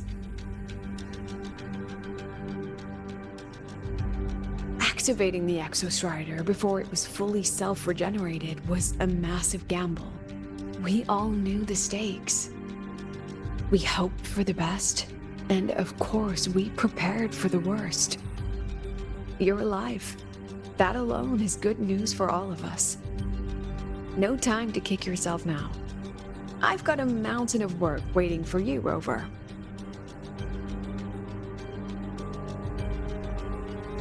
Please, have a look at this, Mentor. The Research Institute is running the final modifications on the drive replica now. The Roya are assisting with assembly and verification. It's built from the framework of the fallen reactor drive. Various materials from the Exostrider, too. It's everything Lahai-roi has been working toward. This man-made heart is our final legacy for Solaris. In 16 hours, we launch it into the canopy above Lahai-roi. Once evacuation is complete, it will activate, transforming the canopy into Duskvale. It'll contain the spread of void matter. We only finished it because of the data you sent back from beyond the Strider Gate. See? Not a total loss after all.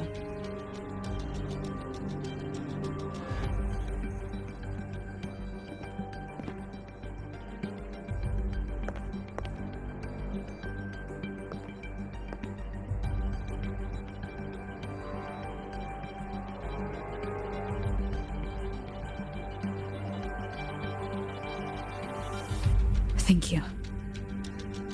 All of you. About what I experienced beyond the gate. There's something I want to show you.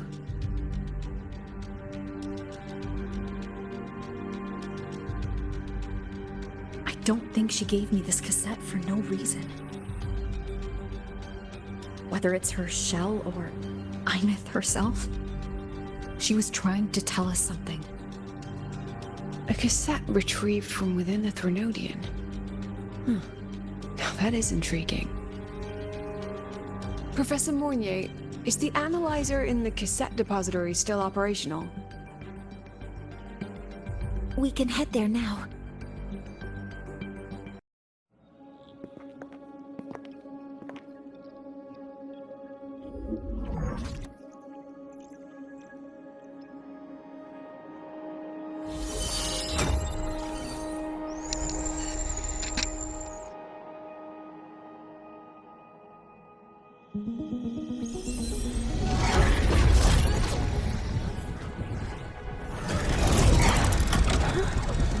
What's happening? Why are all the cassettes rewinding?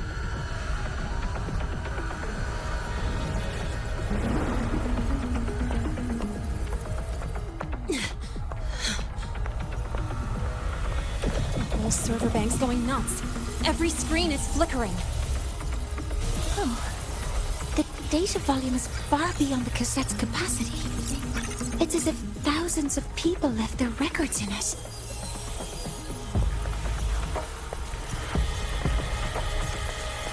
The storage system is destabilized. It's now flooding data into every archived cassette in the room. But this isn't memory data. Aside from the corrupted junk, the compressed mass consists of coordinates. Coordinates? From beyond the gate? Are they locations inside the Threnodian's black hole? Based on your report, Mentor, conventional space-time doesn't apply in void space. You can't plot a standard map there. If Imith went to these lengths to give us this, she wouldn't have made it impossible to follow. What if they're coordinates in Lahai-roi? If such is the case, the origin might be... Please, allow me.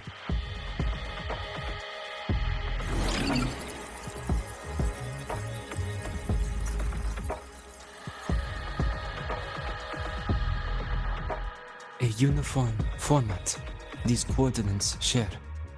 I have verified 150 points using Sundermere as the origin. Each one aligns with a site of Royan runes etched upon stone, just as you beheld within Solis Island.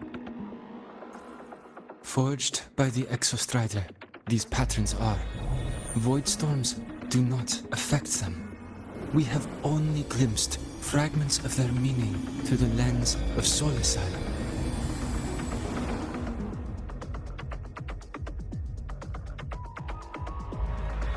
I see. Let me overlay these coordinates onto a Lahai-roi map. It should make things clearer for us.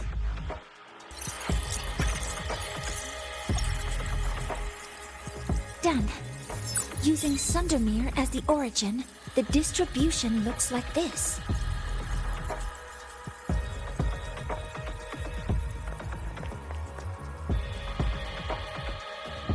Everything matches. I'm spotting every Royan rune site in Bjorderwoods on this map. But what about the other coordinates? Wait, I know that spot. That's where the Void Storm hit at the start of all this.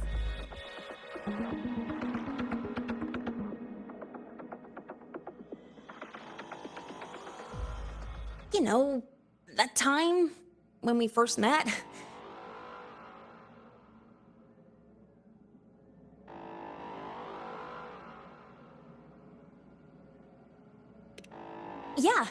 Yeah, that one. Void storms. If we reverse match the coordinates by transcription order... Then Royan runes could be marking every spot a Void Storm has ever hit.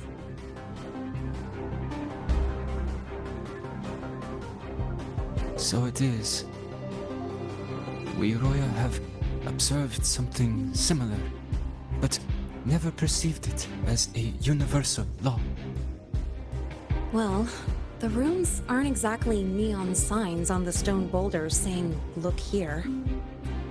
There are too many locations. With the personnel we have left and the autonomous bots... Leave the manpower to me. You want to bring people back from the escape pods? Precisely. With Void Storm spreading, sending people back out to find hidden rooms is too dangerous. Any venture into the unknown carries risk. Studying the Threnodian was a risk. Playing chess with the Fraxidus was a risk. And piloting the Exostrider through the Strider Gate was certainly a risk. But where there is a sliver of hope, the Space Trek Collective will always find people willing to bet on it. Once Dusk Vale is initiated, this place becomes a sealed tomb. The intelligence retrieved from void space is our only remaining asset up for study.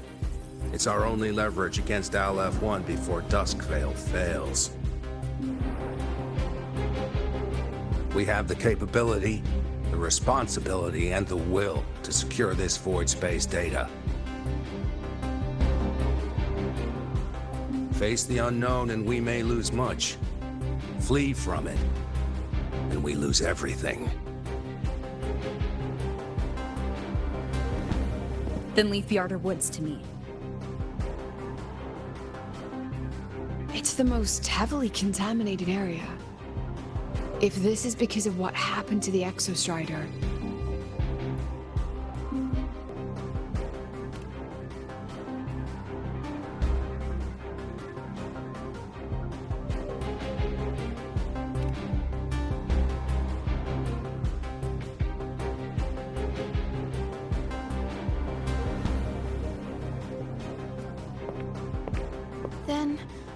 Then please give me your hand, Senior.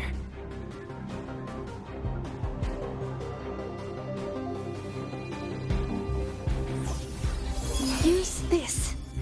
It will guide you to other Royan runes.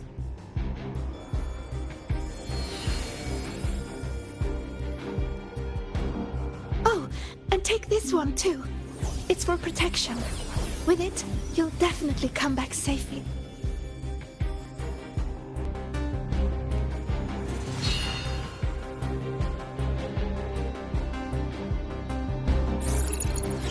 Clock starts now.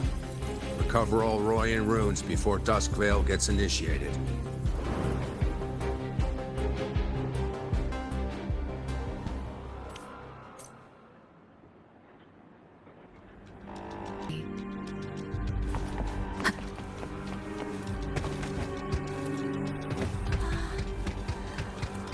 I'm splitting everyone into teams.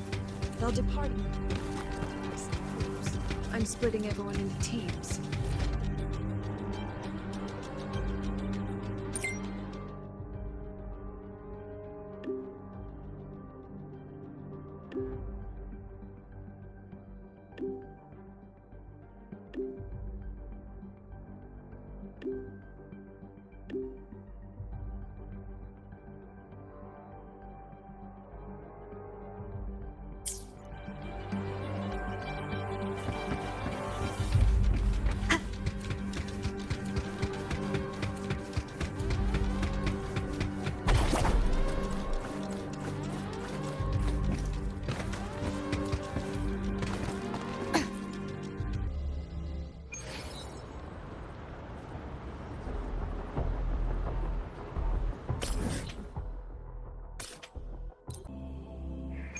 According to the map, the first one should be around here.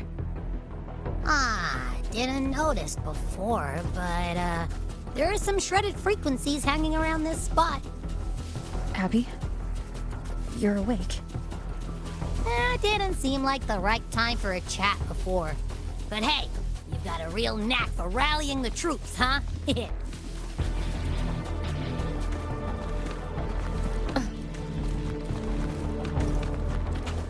The rune's responding.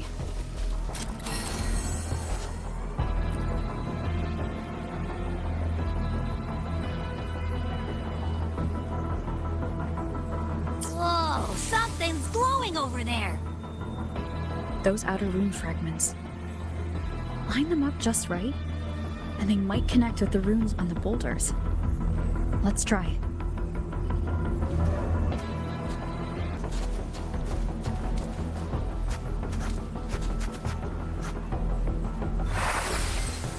Jackpot! We actually found one! Good. I'll send it to the Shaper and the others for a look.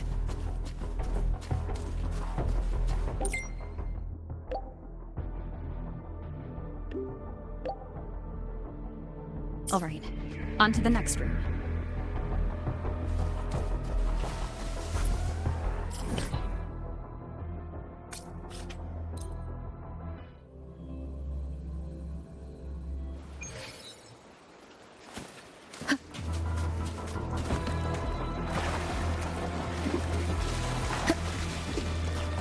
Same as before.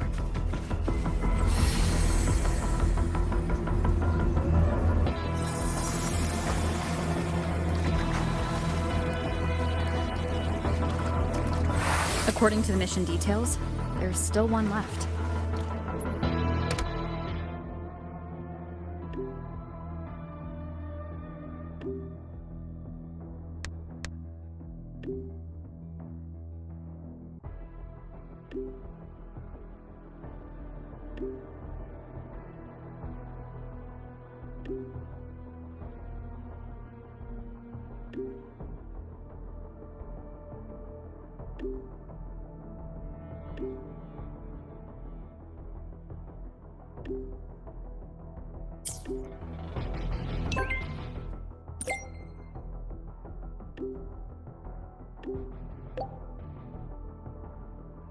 We're blazing through these runes. Yeah.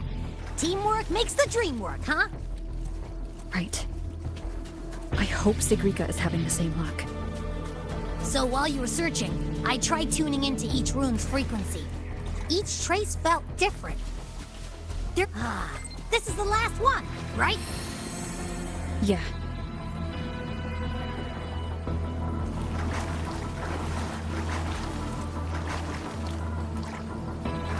Done. I'll send it to Lucilla and head back.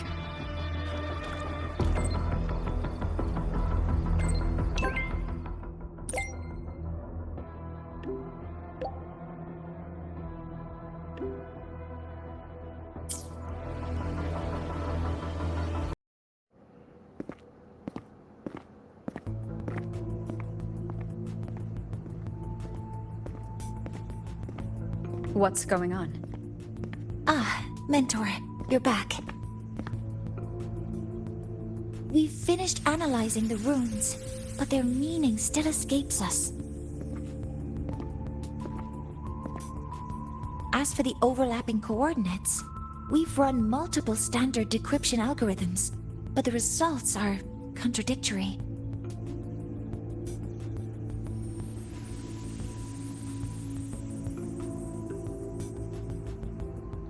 I'm no rune expert, but we have one here, don't we? She resonates with them. Who? Wait. Me?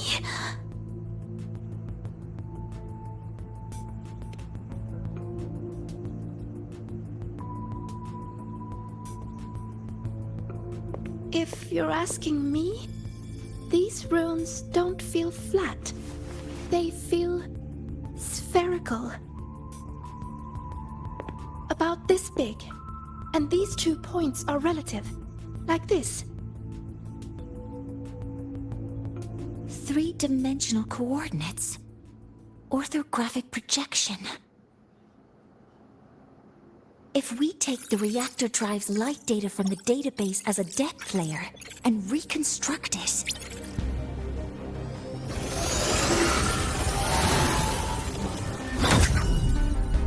a map forms. The Royan runes are conveying a spherical map.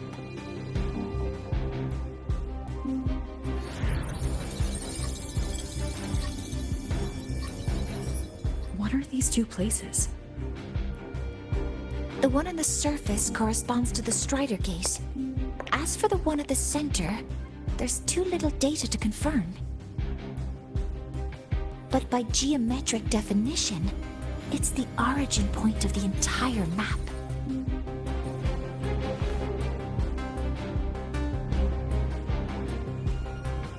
The Exostrider. That must be where it is in void space.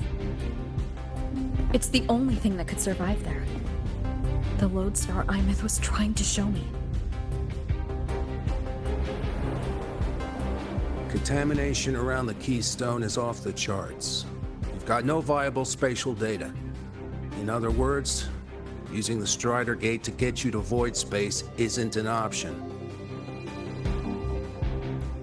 I remember Lucilla mentioning a sealed rift in the Deemer Plains. Yeah, right. Once Hiyuki from the Special Response Force breaks the seal, that could serve as a new entry point. But without the Exostrider, are you suggesting crossing the Strider Gate and searching for it yourself?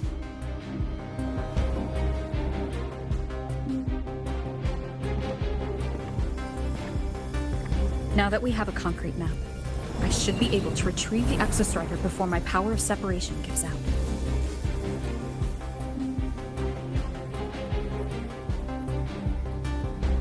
A compelling proposal. Hard to refuse. But don't forget the Exostrider is currently out of power. Finding it is one thing. Extracting it is another.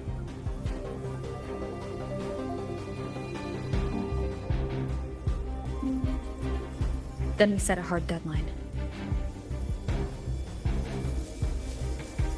If I can transmit the Exostrider's coordinates to you before Duskvale initiates, then tell me you'll consider entrusting the drive replica to us. Consider, huh? So you're handing the choice to us?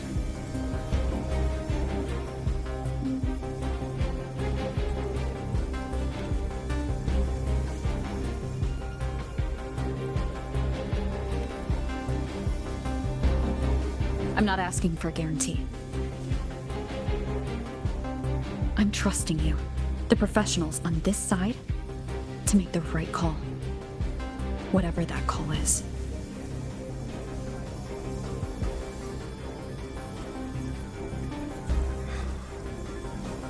The Exostrider's value justifies the risk.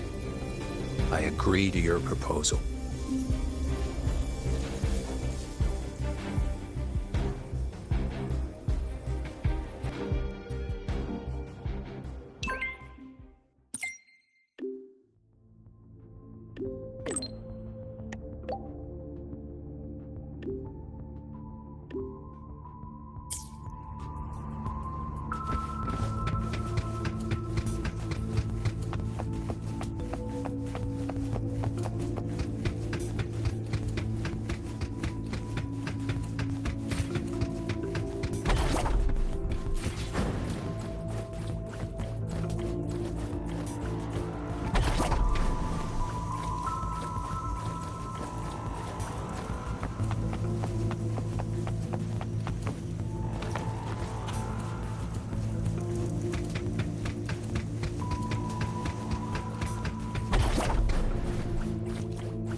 Here, this is the Deemer Plains map, updated with the latest intel.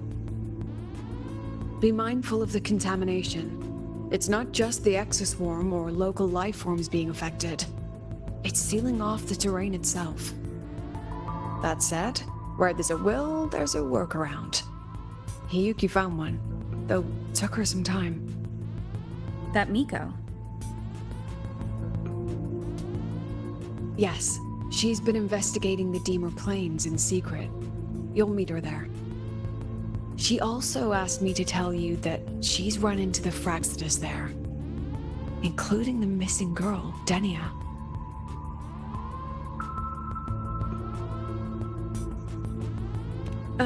Let's just say honesty is in her nature. She just thought you might want to know. Perhaps her way of showing she has no hidden agenda. Noted. I'll be leaving then.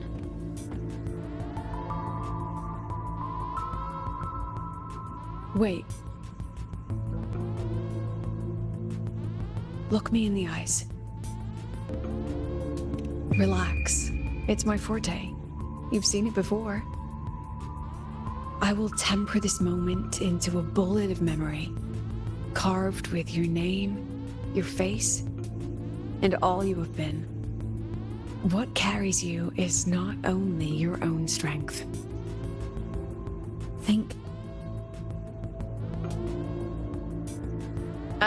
Save that for when you come back.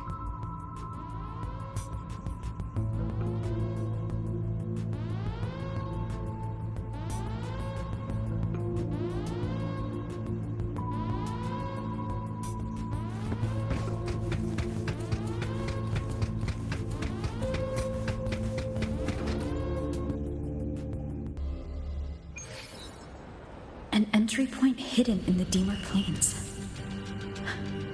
Time to get to Bjarter Woods.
it's already been totally contaminated by void matter. Might be worse than I thought the lower I go. But the frost seems to be slowing the spread. That frequency. It feels like Hiyuki's.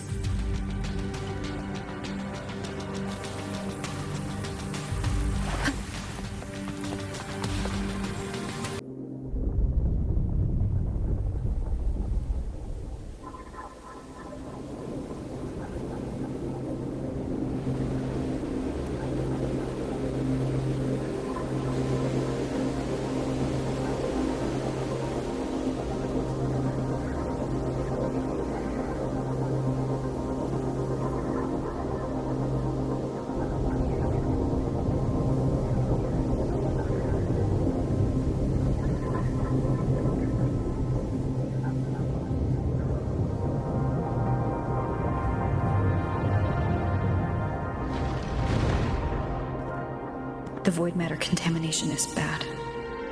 It's not looking good for the Solaskin.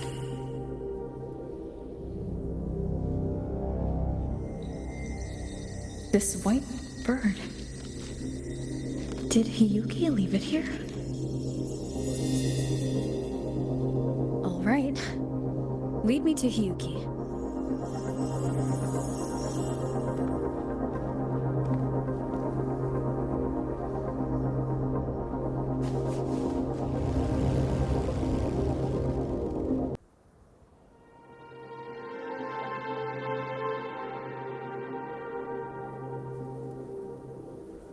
Where is it leading me?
She hasn't gone far.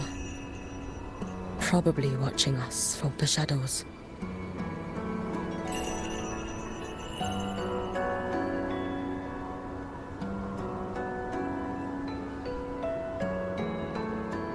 She seemed like her grip is slipping. She was already like this when I last encountered her, shortly before the void matter surge.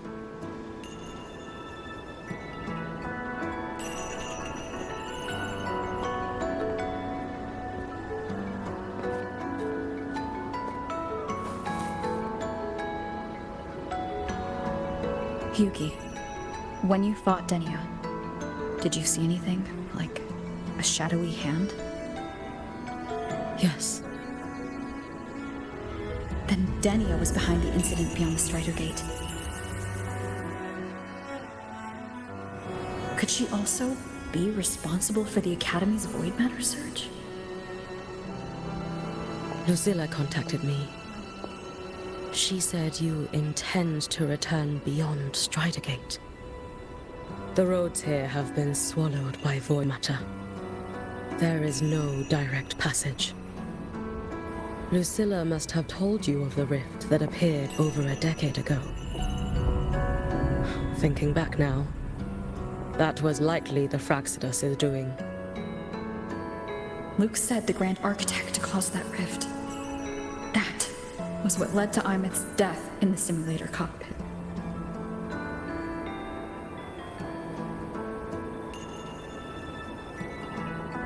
If they used a Threnodian frequency extracted from here to influence Stenia, then the Space Trek Collective was already infiltrated from the beginning. The Threnodian surge now could be their attempt to force the girl to master that power. Or perhaps that power within her has simply broken its leash. Long ago, I sealed a portion of my own power there to help aid the Solvane Heartwood resist the Threnodian. Break the seal, and you will pass through the rift to reach the void matter depths beyond it. Understood. I'm relying on you. Let's go. Time isn't on our side.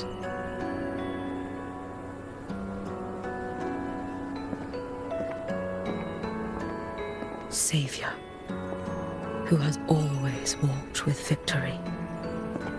This time, have you come to save Lahai-roi?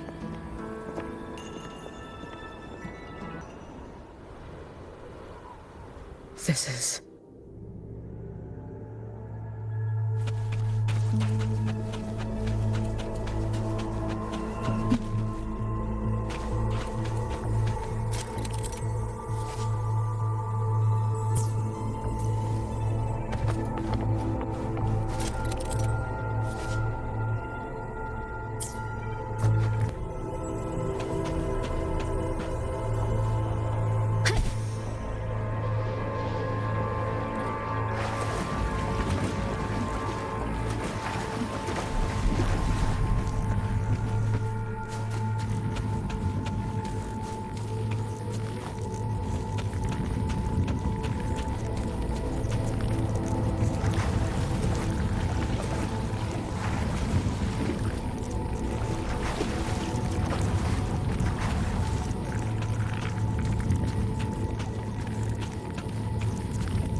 Aleph 1 seems to hold little interest in anything besides humans.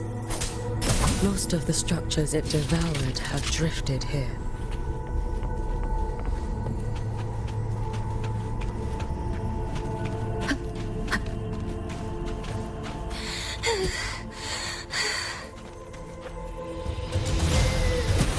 It's that girl. Be cautious. Stenia? Can you hear me? Don't go there! Please! You can't! Watch out! No! Don't! She's stopping us at our own will. Let me handle this.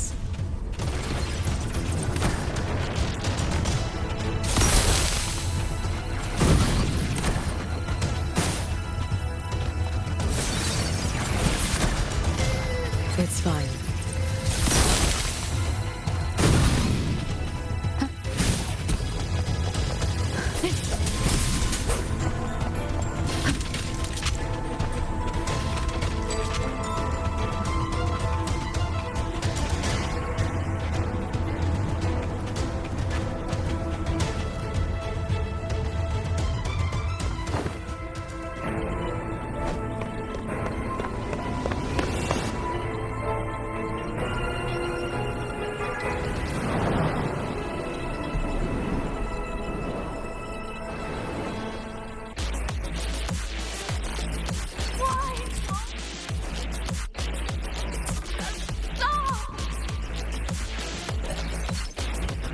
You need to use these blocks to make the climb. It will eat you.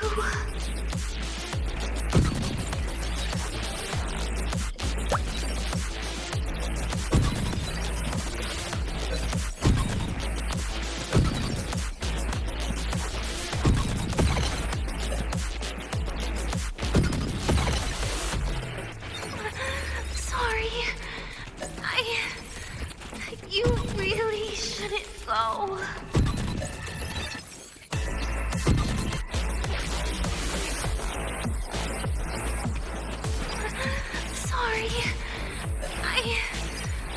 You really shouldn't go.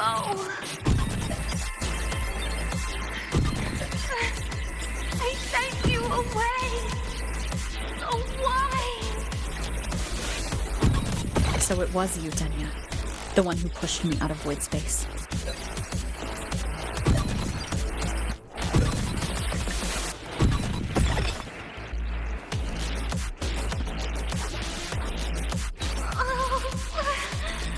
My head. It hurts.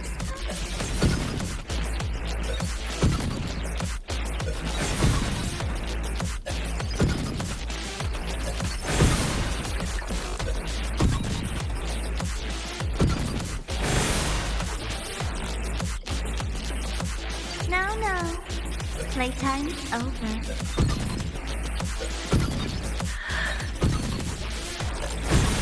Come back to me, sweet girl.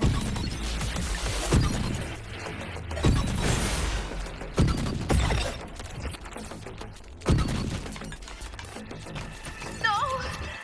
Please! Don't eat me!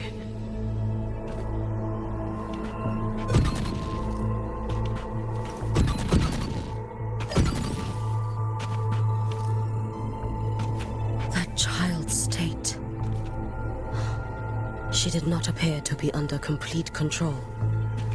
It was Denia herself who stopped us. Let's go. We need to get up there first. Got it.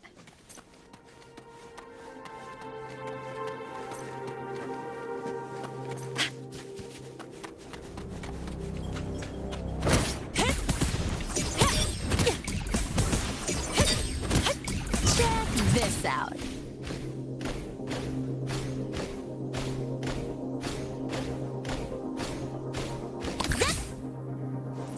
Gotta go fast! Woohoo!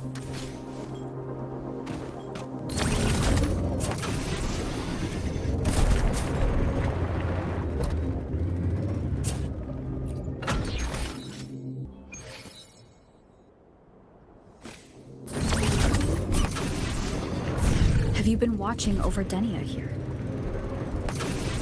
Yes. After I sensed the Thenodian's breach.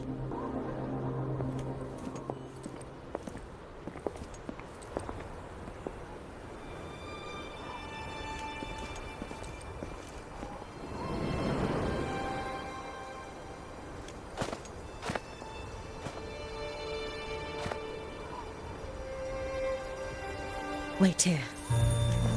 This seal is wrought from the future's tithe.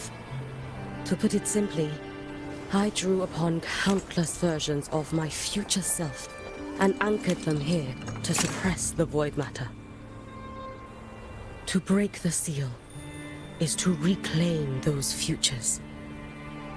That task is mine alone. I understand. I'll leave it to you.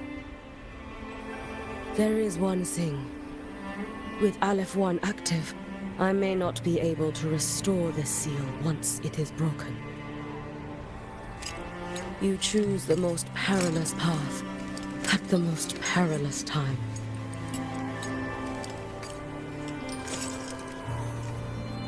I know your strength. I know your history of victory.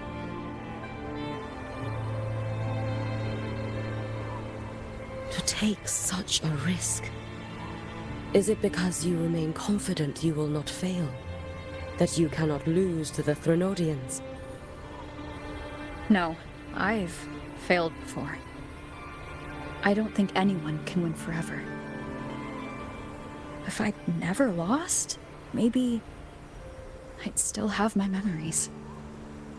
I wouldn't need to start over, and Solaris would be free from the lament. I do this because I can, and because someone has to. And what if you fail?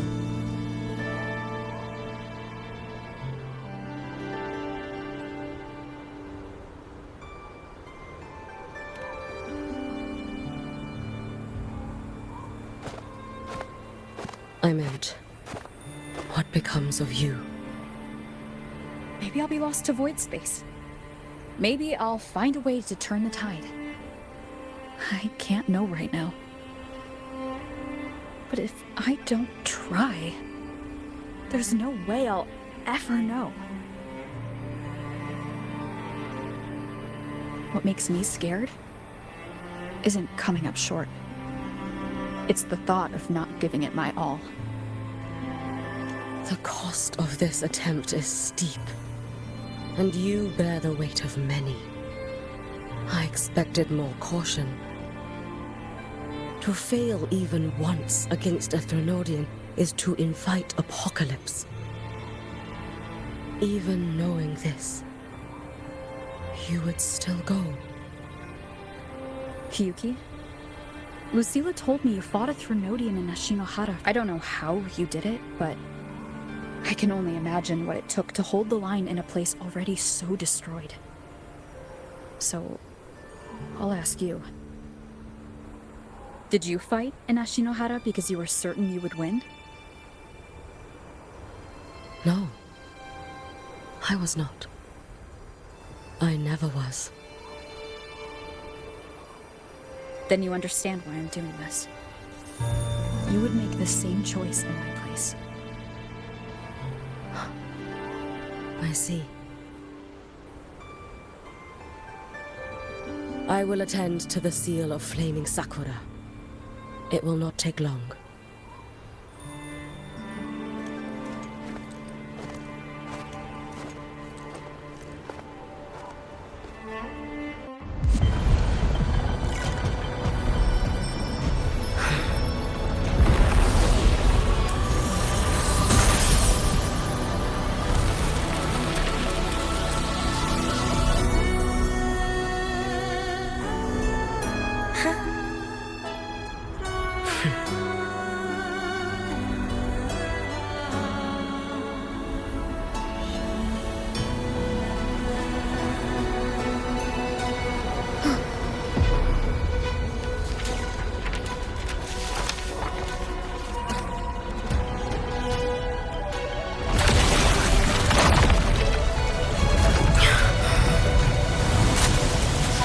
The dark tide.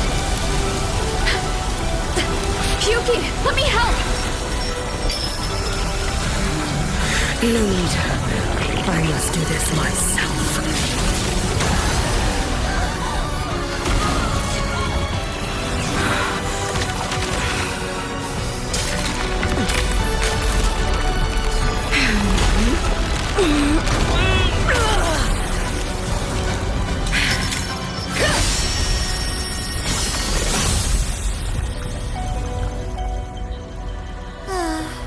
Why not choose the easier future?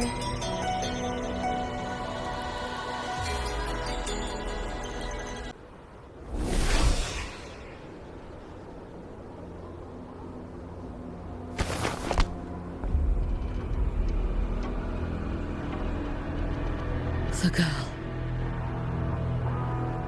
Oh, it's been a while, Miko of Flaming Sakura. And you as well, Rover. I burned my future as a Threnodian resonator. Your plan holds no meaning now. Every step in our dance has its purpose, Lady Miko.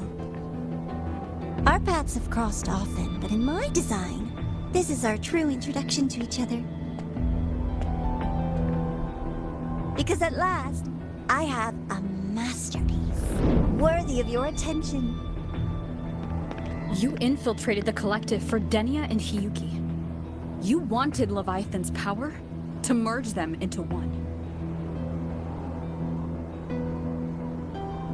Denia was always a Fractidus creation. She's honored to be used as intended. A creation? The Mia disappointment made me think. If I could just create a superior vessel, one refined by a Miko spirit, perhaps it might bear the full might of a Threnodian's power. As for the outcome, you would know better than I, Lady Miko. Wordplay won't change your failure. Leave, you tedious avatar.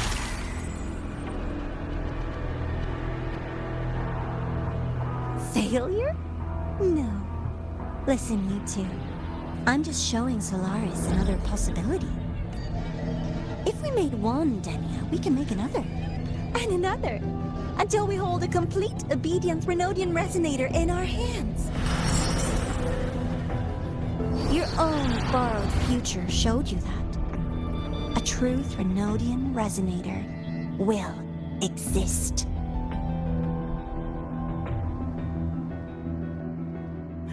Help! Help me! All that desperate running on the wheel and you still came up short. I'll have to throw you away.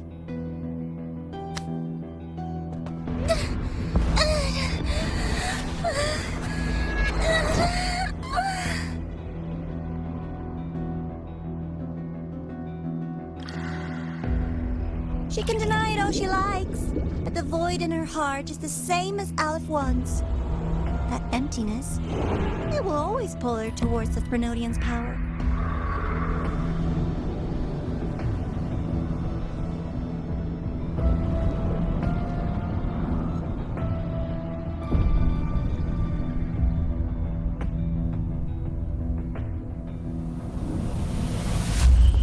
Chase her if you must. You do so love playing the savior, Rover. As for this avatar, I'll spare you the trouble.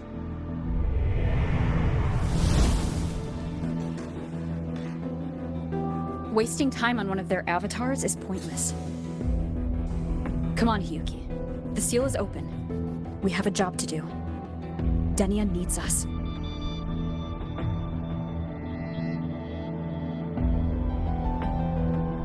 If you wish, I can tell you about my history with the Fraxidus.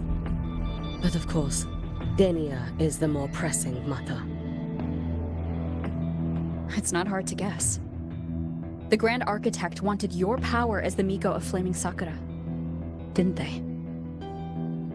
But like you said, you burned that one future as a Threnodian resonator. You can be done with it.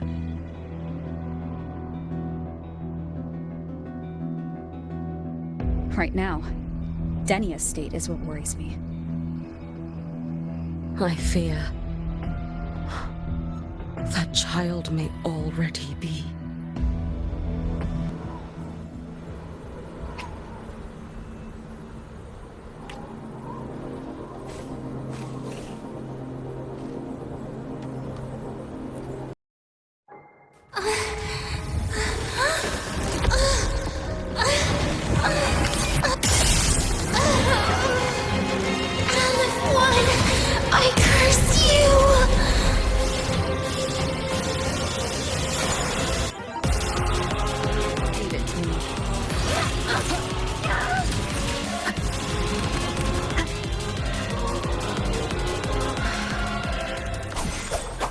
You, the Space Trek Collective, always running around for nothing.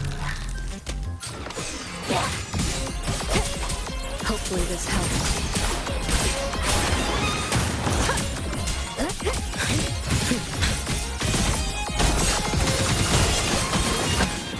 You should have run.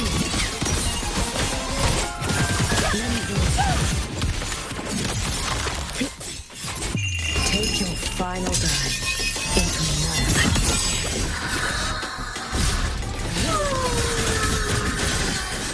Seriously, just call it quits.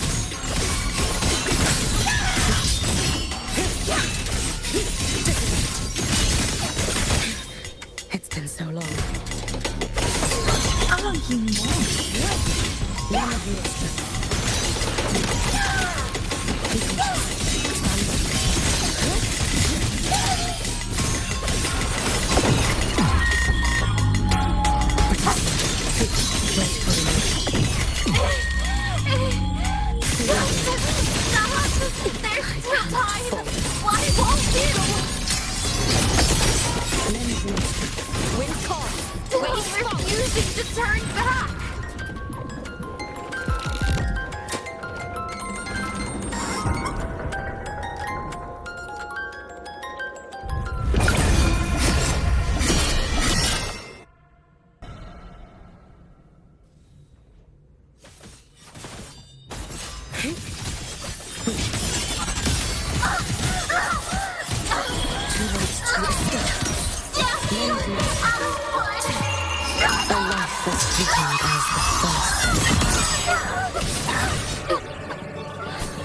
Hopefully this helps. Wind howls, unfettered by bounds.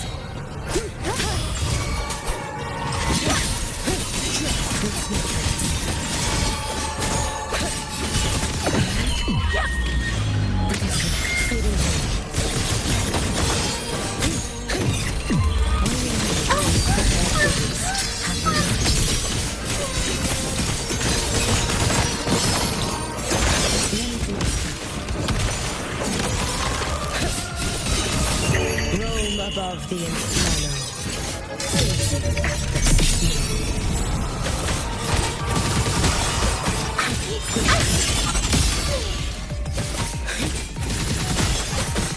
Wind calls, waves follow. This is all pointless!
Go inside. Rest now. Do not worry. The Void Mother frequency within her has weakened. She will recover.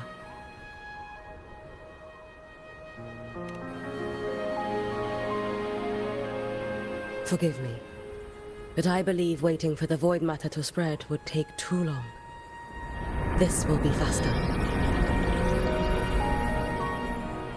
Allow me to handle this. There is not much time left in your deadline with Mr. Chase.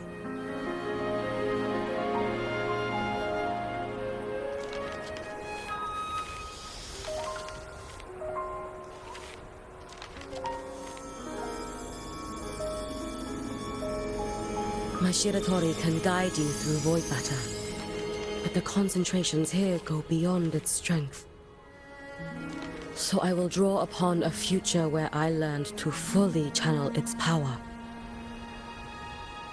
It will protect you and help you find the path you seek.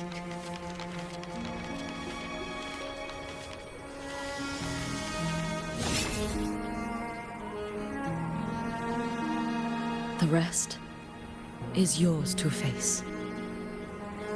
Thank you, Hiyuki.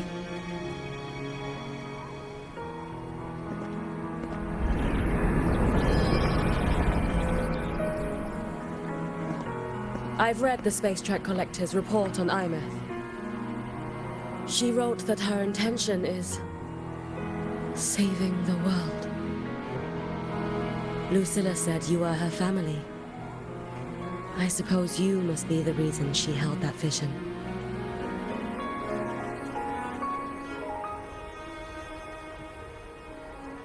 Do you regret it? Leading her to the Savior's path? To a life of pain and struggle? One must walk this path alone, in order to protect.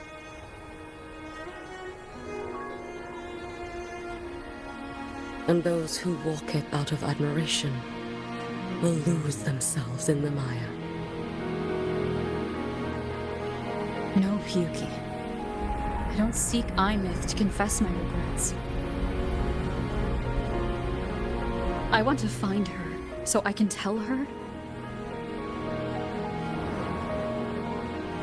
I hope to make you proud.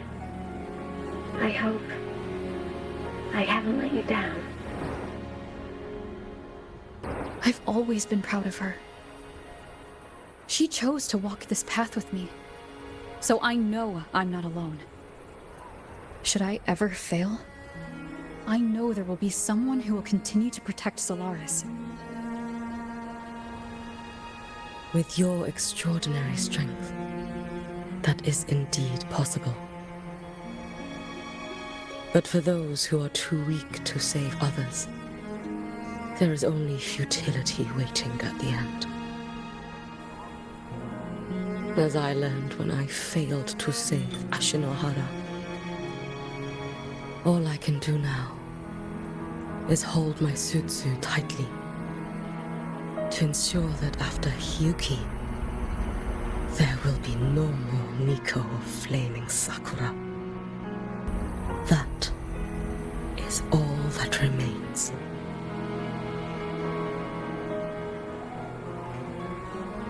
From Lahai-roi to the distant lands of Jinzhou and Renesita, people rise up to fight the Threnodians. I've been part of that fight. But to pretend I'm the only reason they're standing? That everything fails if I do? That's arrogance. It's an insult to everyone else choosing to stand their ground.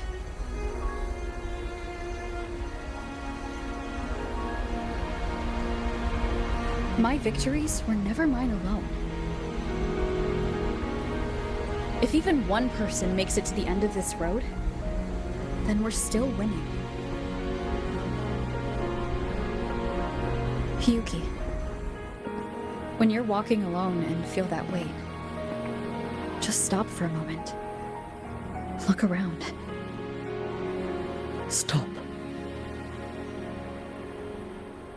You'll see that there are people who draw strength from you. People out there who are proud of you. And when you finally reach the end of your journey, you'll know it was never futile.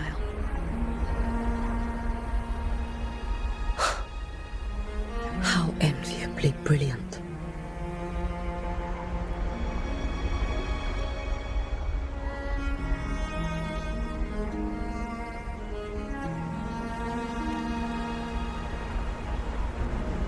It is nothing. I will tell you when you return. All right. I'll be back soon. I will hold the line here until Duskvale initiates. I will wait for you. Together. With everyone.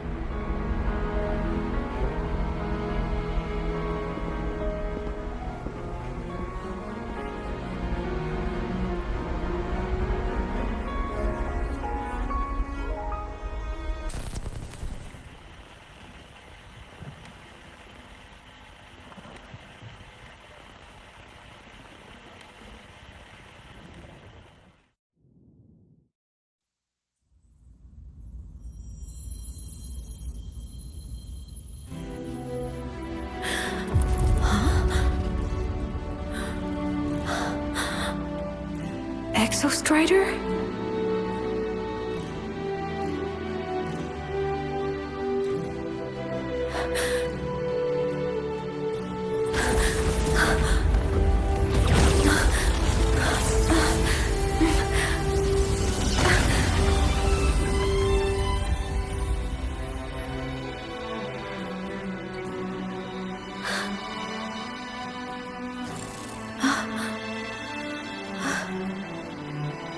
Someone consumed by void matter.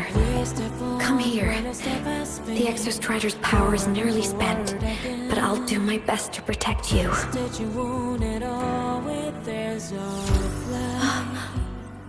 This frequency.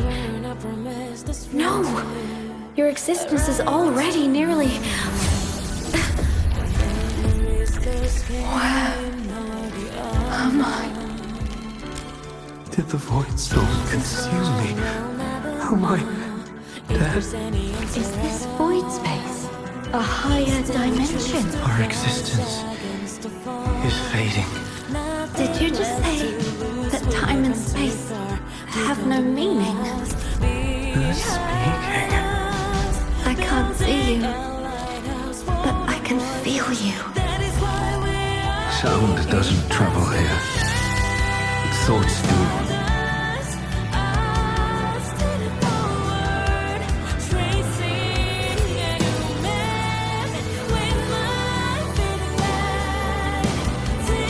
The Exostrider? Why is the Exostrider here? What happened? The light? What should we do?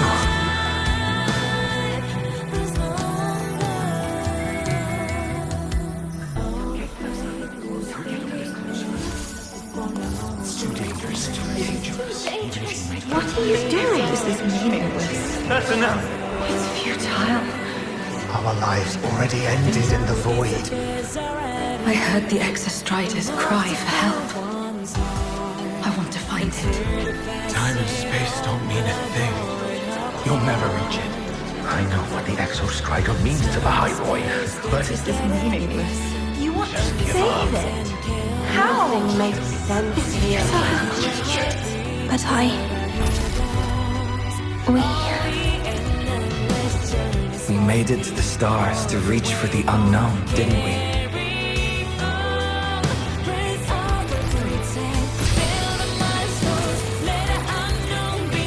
Just another step on a long road of discovery. You... This is where we came from. A space-time coordinate with the Exostrider as the origin? But that's impossible inside a black hole.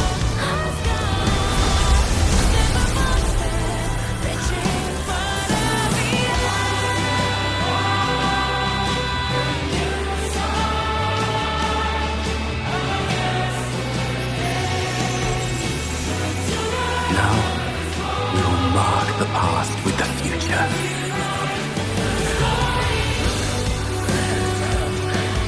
Thank you. You charted the unknown with your lives. I'll make sure it's not in vain.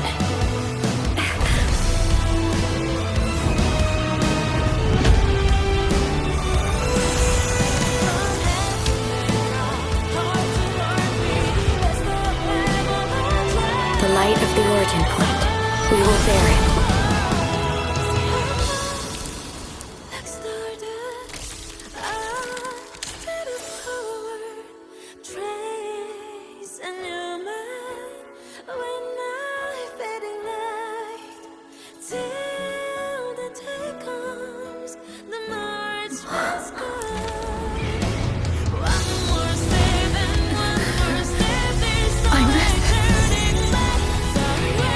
I'm here.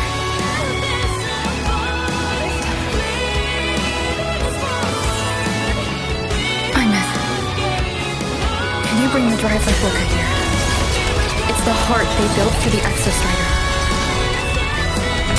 Don't worry. This time, we'll save the world together. Okay. I'll bring you back humanity's hope. So, wait for me.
Exostrider's frequency is decaying.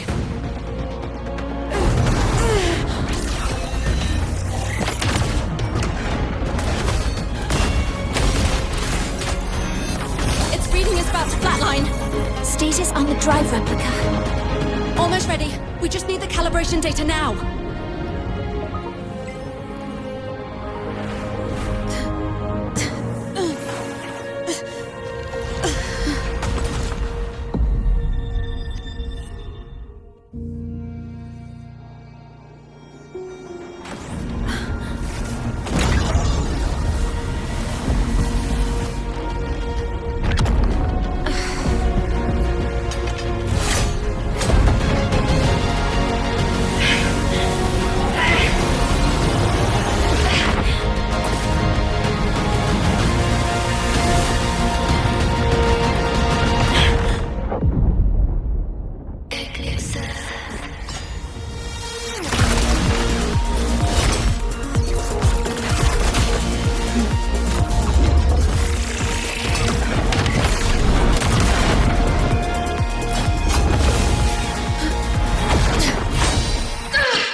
Attention.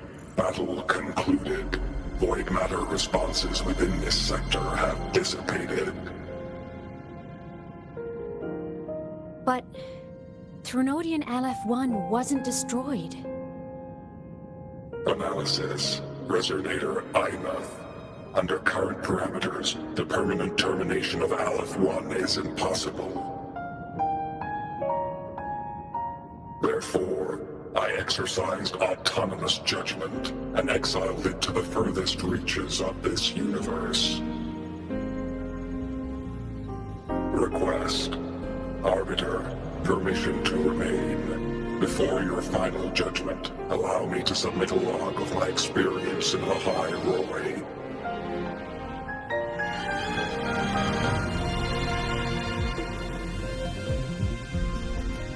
Log retrieval. On multiple return transits, I was detected by Aleph-1. It pursued me, its objective to enter Solaris through the Strider Gate. It attacked. I fell. But Resonator Imuth answered me with her power, and I was able to banish a part of Aleph-1. I should have initiated a full system seal to await repairs, but I saw countless pairs of terrified eyes. Discovery. The Roya in the Frostland stood helpless before the Threnodians' void matter calamity. I saw panic and dread. Following the protocol shared with the Sentinels, I extracted my reactor drive and encased it deep within the ice. Then I powered down to slumber. Exception. A momentary reactivation occurred. Resonator Imuth resonated with me a second time. She required my power to mend the Strider Gate rift. I complied. That was when I became a digital ghost. But was that the second time we resonated? Or the first? Initial assessment. Upon reactivation, standard procedure was to request your retreat. Direct engagement with Aleph-1 was a tactical irrationality. But the human heart granted me a voice. The will of this civilization gave me the strength to stand with you. Component analysis. This drive replica forged by humans is crude and fragile compared to my original drive. I can feel each one of its pulse cycles, violent, eroding itself with every beat. The shrill, grating friction of wear. This is the first time I have ever heard myself. A heartbeat bestowed upon me by them. With this heart installed, I have acquired capabilities previously undocumented outside the Sentinel Mech series. Projection. Given Threnodian Aleph-1's abilities, we must assume it retains the capacity to return. Once the Strider Gate is fully sealed, I will remain on this side as its guardian. I will bar its re-entry into Solaris. Request. Arbiter, I was born from humanity's hope. Please permit me to remain here and protect them until this heart ceases to beat. Query. Resonator Imuth, are you willing to accept a portion of my power? When I first arrived in Lahai-roi, your assistance allowed me to seal the Threnodian beyond the Strider Gate. Your current state is a consequence for which I bear responsibility. While I slumbered, You safeguarded Lahai-roi in my stead. Now, the death that once drew near has been severed. Henceforth, your companion will be an enduring life. Summary: I am experiencing the state defined as guilt. Oh, Exostrider, you're really wearing your heart on your sleeve, aren't you? But hey, I chose this path myself. Made my peace where it ends a long time ago. As for your question, this savior's got a career to uphold. Gotta level up if I'm gonna keep kicking bad guy butt, right? So your power? Hell yeah, I'll take it. Authorization. Resonator Imouth's agreement confirmed. Synchronization limit removed. Commencing resonance. Suggestion. Don't you dare feel guilty. Thank you for living up to my hopes. So, let's make our goodbye a happy one, okay? Detection. Arbiter, you have brought your cassette. Proposal. Please allow me to take it. I wish to burn a frequency onto the tape for you to return to Lahai-roi. Briefing. While traversing the stars at high velocity, my trajectory once intersected with a slow-moving probe. Its hull was marked with Solaris script. Its launch date is estimated to have occurred a long time ago. I intercepted and recorded the signal it has been continuously transmitting to Solaris. Its name is the Far Watcher. Objective. I wish to offer this recording as a gift to the people of Lahai-roi. Status. Strider Gate closure imminent. Preparing to return the Arbiter and Resonator to Lahai-roi. Query. One last thing, Arbiter. Will you permit me to alter my designation to bear the name Lahai-roi?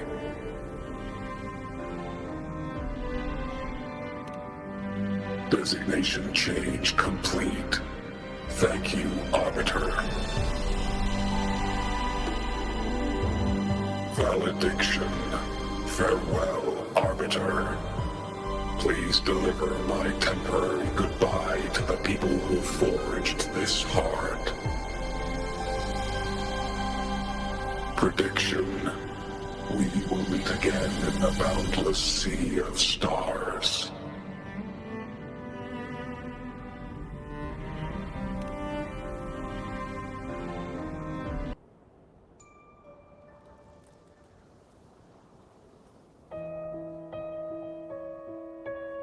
It's been so long since I last saw Solaris.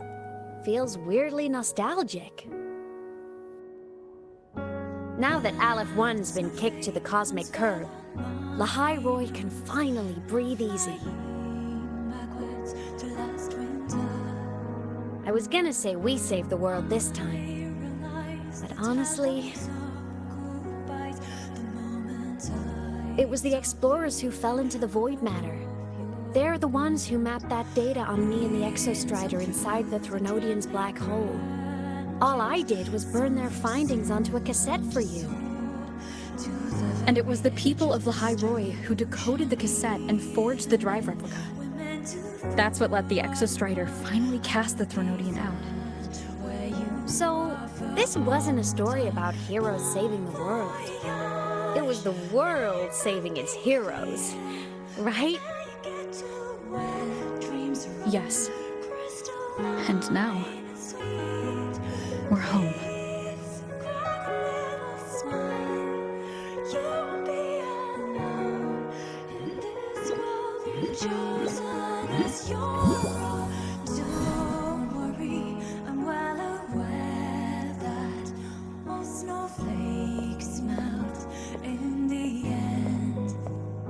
You're back. Yeah. I'm back now. Flamboyantly into that good night.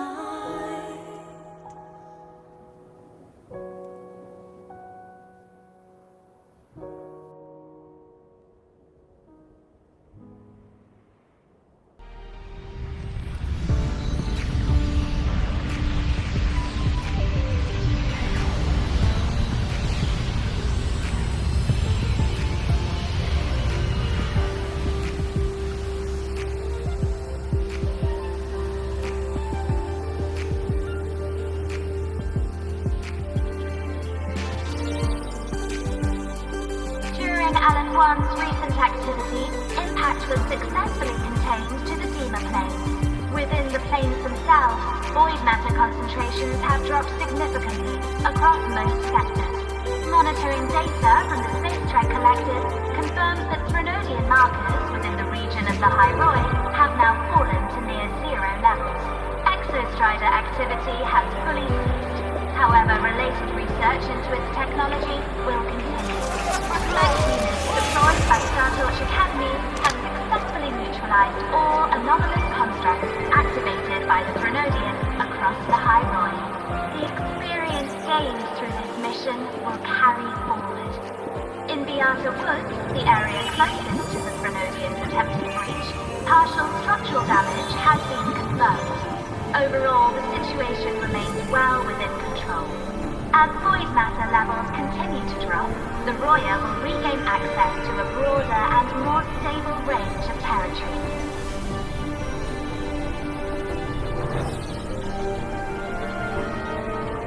Once shrouded in void matter, Lahai-roi now stands restored. This was made possible by the choice of every last explorer. The road ahead is vast. We will reach the stars. And then we'll keep going.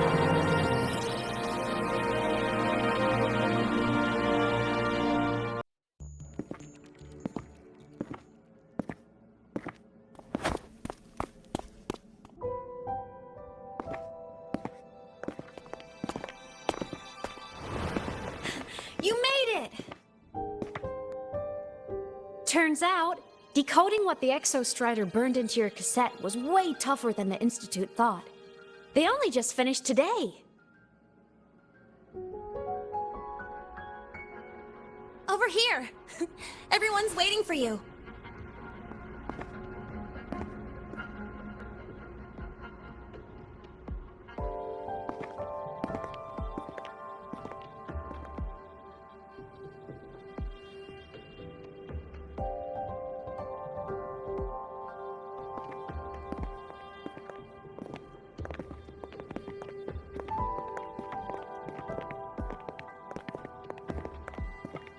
What could it possibly be?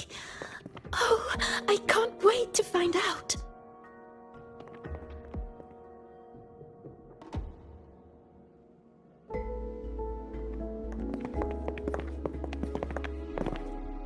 The Far Watcher.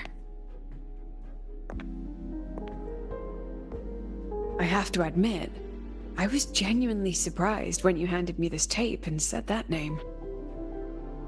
You said it was one of the 9 interstellar space probes launched before the Etheric Sea engulfed Solaris. Correct. The 9 stars on the Space Trek Collective's emblem represent those probes. Ever since then, Solaris never received another signal from them. Not a single one. Until today. Professor Mornier, you may begin playback.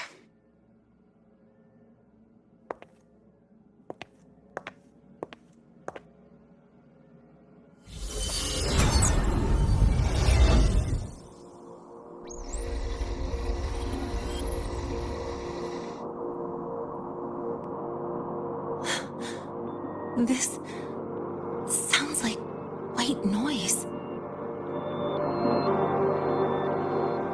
Judging by the cassette's data, they're sounds the Far Watcher recorded while drifting through different galaxies.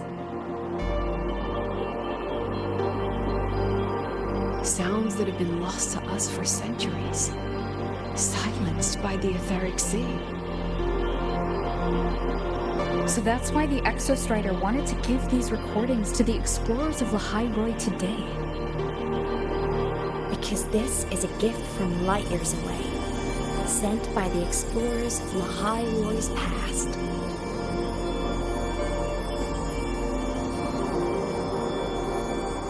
Echoes from the sea of stars.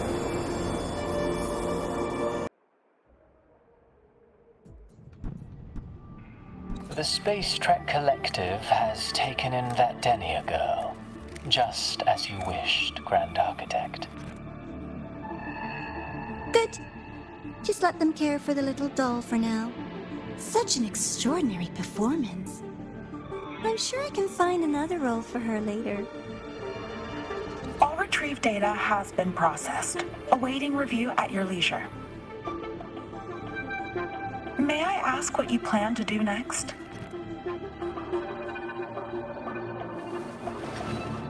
Plans are progressing everywhere, it seems.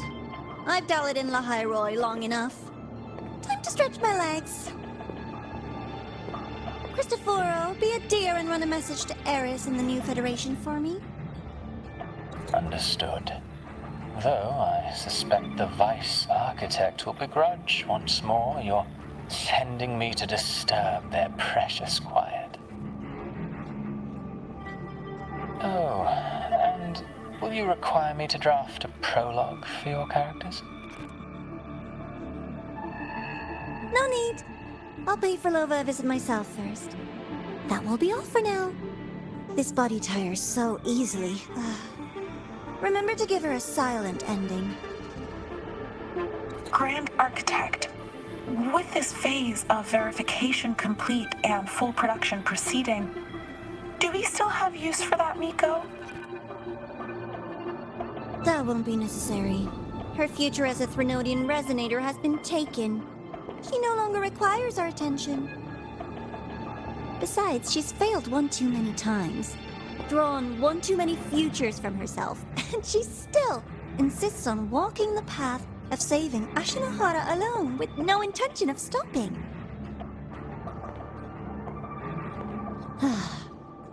Every step she takes only deepens that obsession. After countless cycles of failure, she too will be reduced to ashes by her own vow, just like her sister. That reminds me. Zashiki Warashi has brought us some rather interesting news.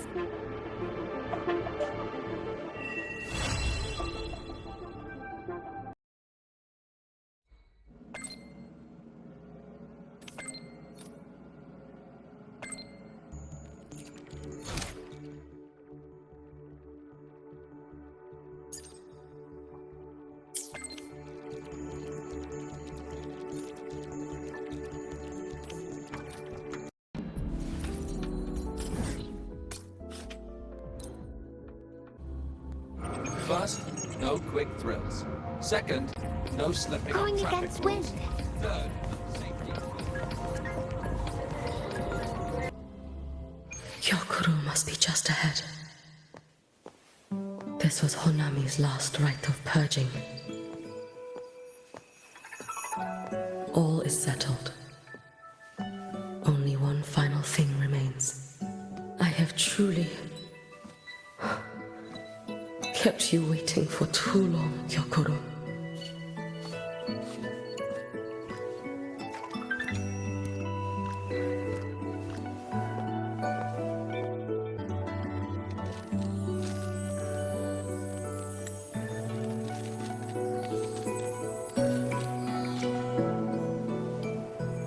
Finally came to see me. Yes, I have come. Made up your mind? I have. Ready to kill me then?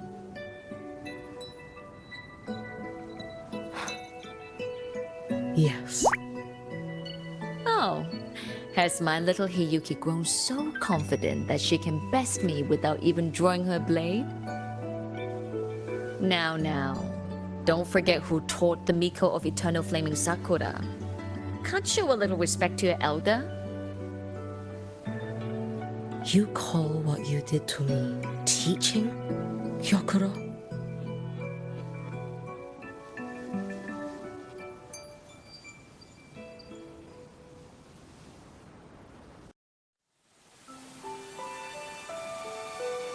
Come then. Miko of Eternal Flaming Sakura.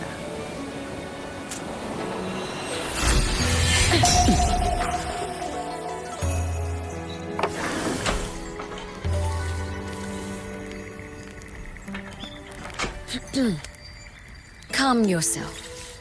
A restless heart makes for unsteady hands. But I do not wish to learn this. Then what do you wish to learn?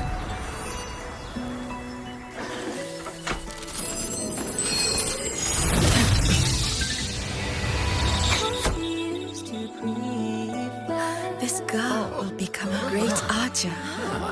No, look at her hands. They are swordsman's hands. Not in this life. Her hands aren't ones to hold a blade. Isn't that right? Well now, you have refined your technique.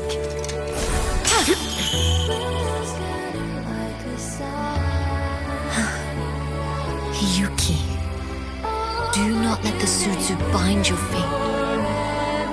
Go seek a future of your own.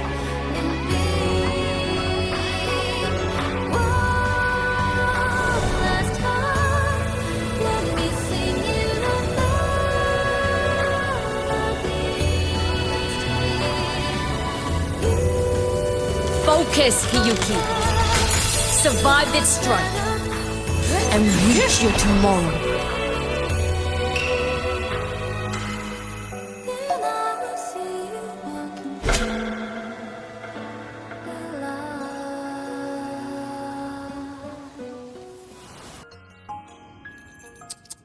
You have mastered many skills from others, but have yet to master the blade work of your own flaming Sakura clan. The last Miko withheld too much.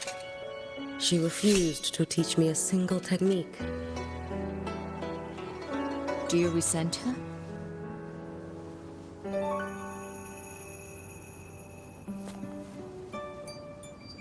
I do. Even now? Every moment.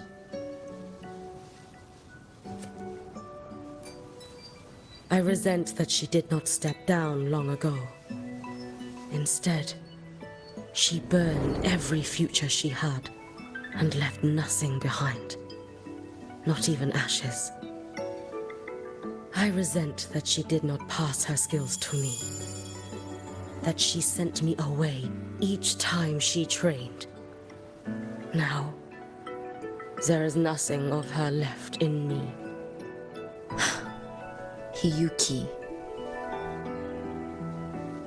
I resent that she always told me to be myself, yet chose a death that was nothing like herself. And you resent that even after dying? She lingered as a spirit, waiting only for you to send her on.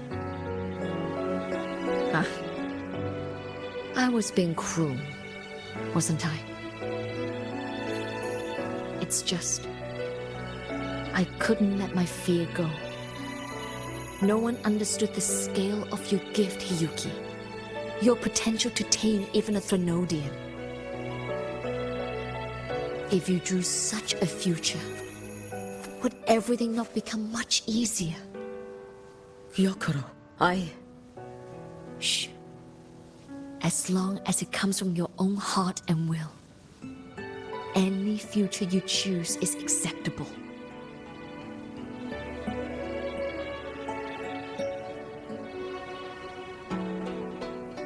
But if our little Hiyuki truly became a Threnodian resonator, well, I'd have no choice but to follow family law and send us both on our way. I have already burned that future. I accepted the Sutsu of my own will. I chose to become the Miko of Flaming Sakura. I know why you refused to teach me your swordsmanship. You never wanted there to be another Miko after you.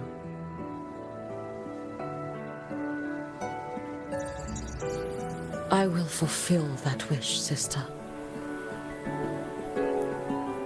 After Hiyuki, there will be no more Mikos of Flaming Sakura. The Miko of Eternal Flaming Sakura. That is a heavy title to bear. It is. The future ahead is long. Very, very long. I know. Through the Sutsu, we draw strength from countless possible futures. But each time you do, you see yourself draw closer to Miko's destined end. A future burned to cinders, leaving nothing behind.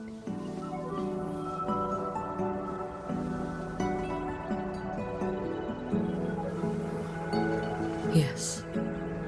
And before that destined end arrives, I will find a way to drive back the Threnodian, so that Gyokuro may simply be Gyokuro, so that Hiyuki may simply be Hiyuki, so that Ashinohara will no longer need a Miko of Flaming Sakura.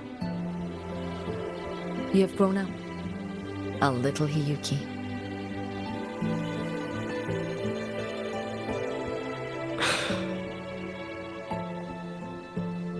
I met someone, sister. Unlike me, who failed Ashinohara. She always finds a way to save.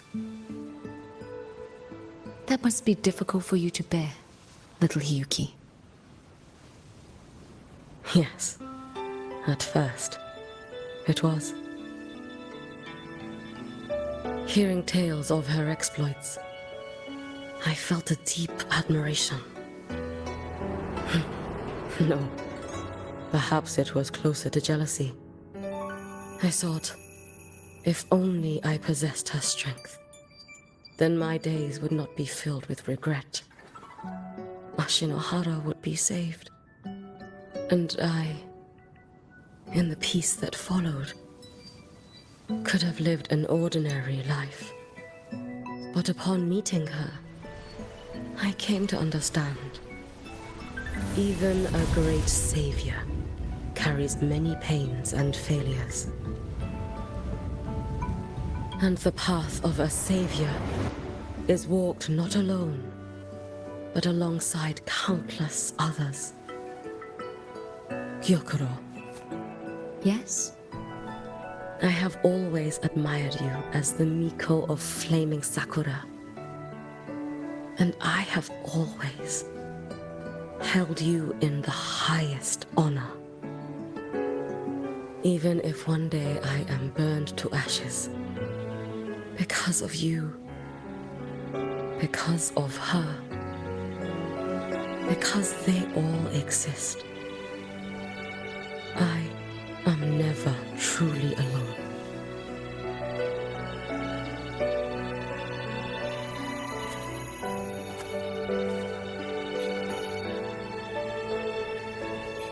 I take great pride in you too.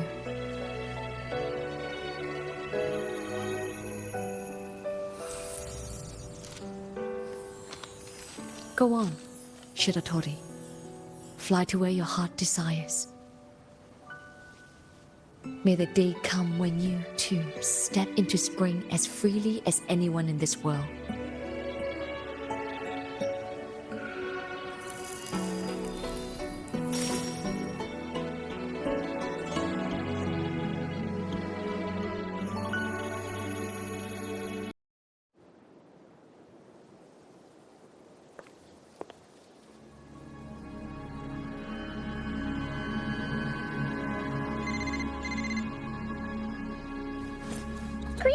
Miko Flaming Sakura? You. Oh, relax. I'm not here to recruit you. I just heard a piece of news and thought you might want to know. Not long ago, that island floating over the sea, your hometown, it vanished. All in a single day. Congratulations on your wish coming true, Lady Miko.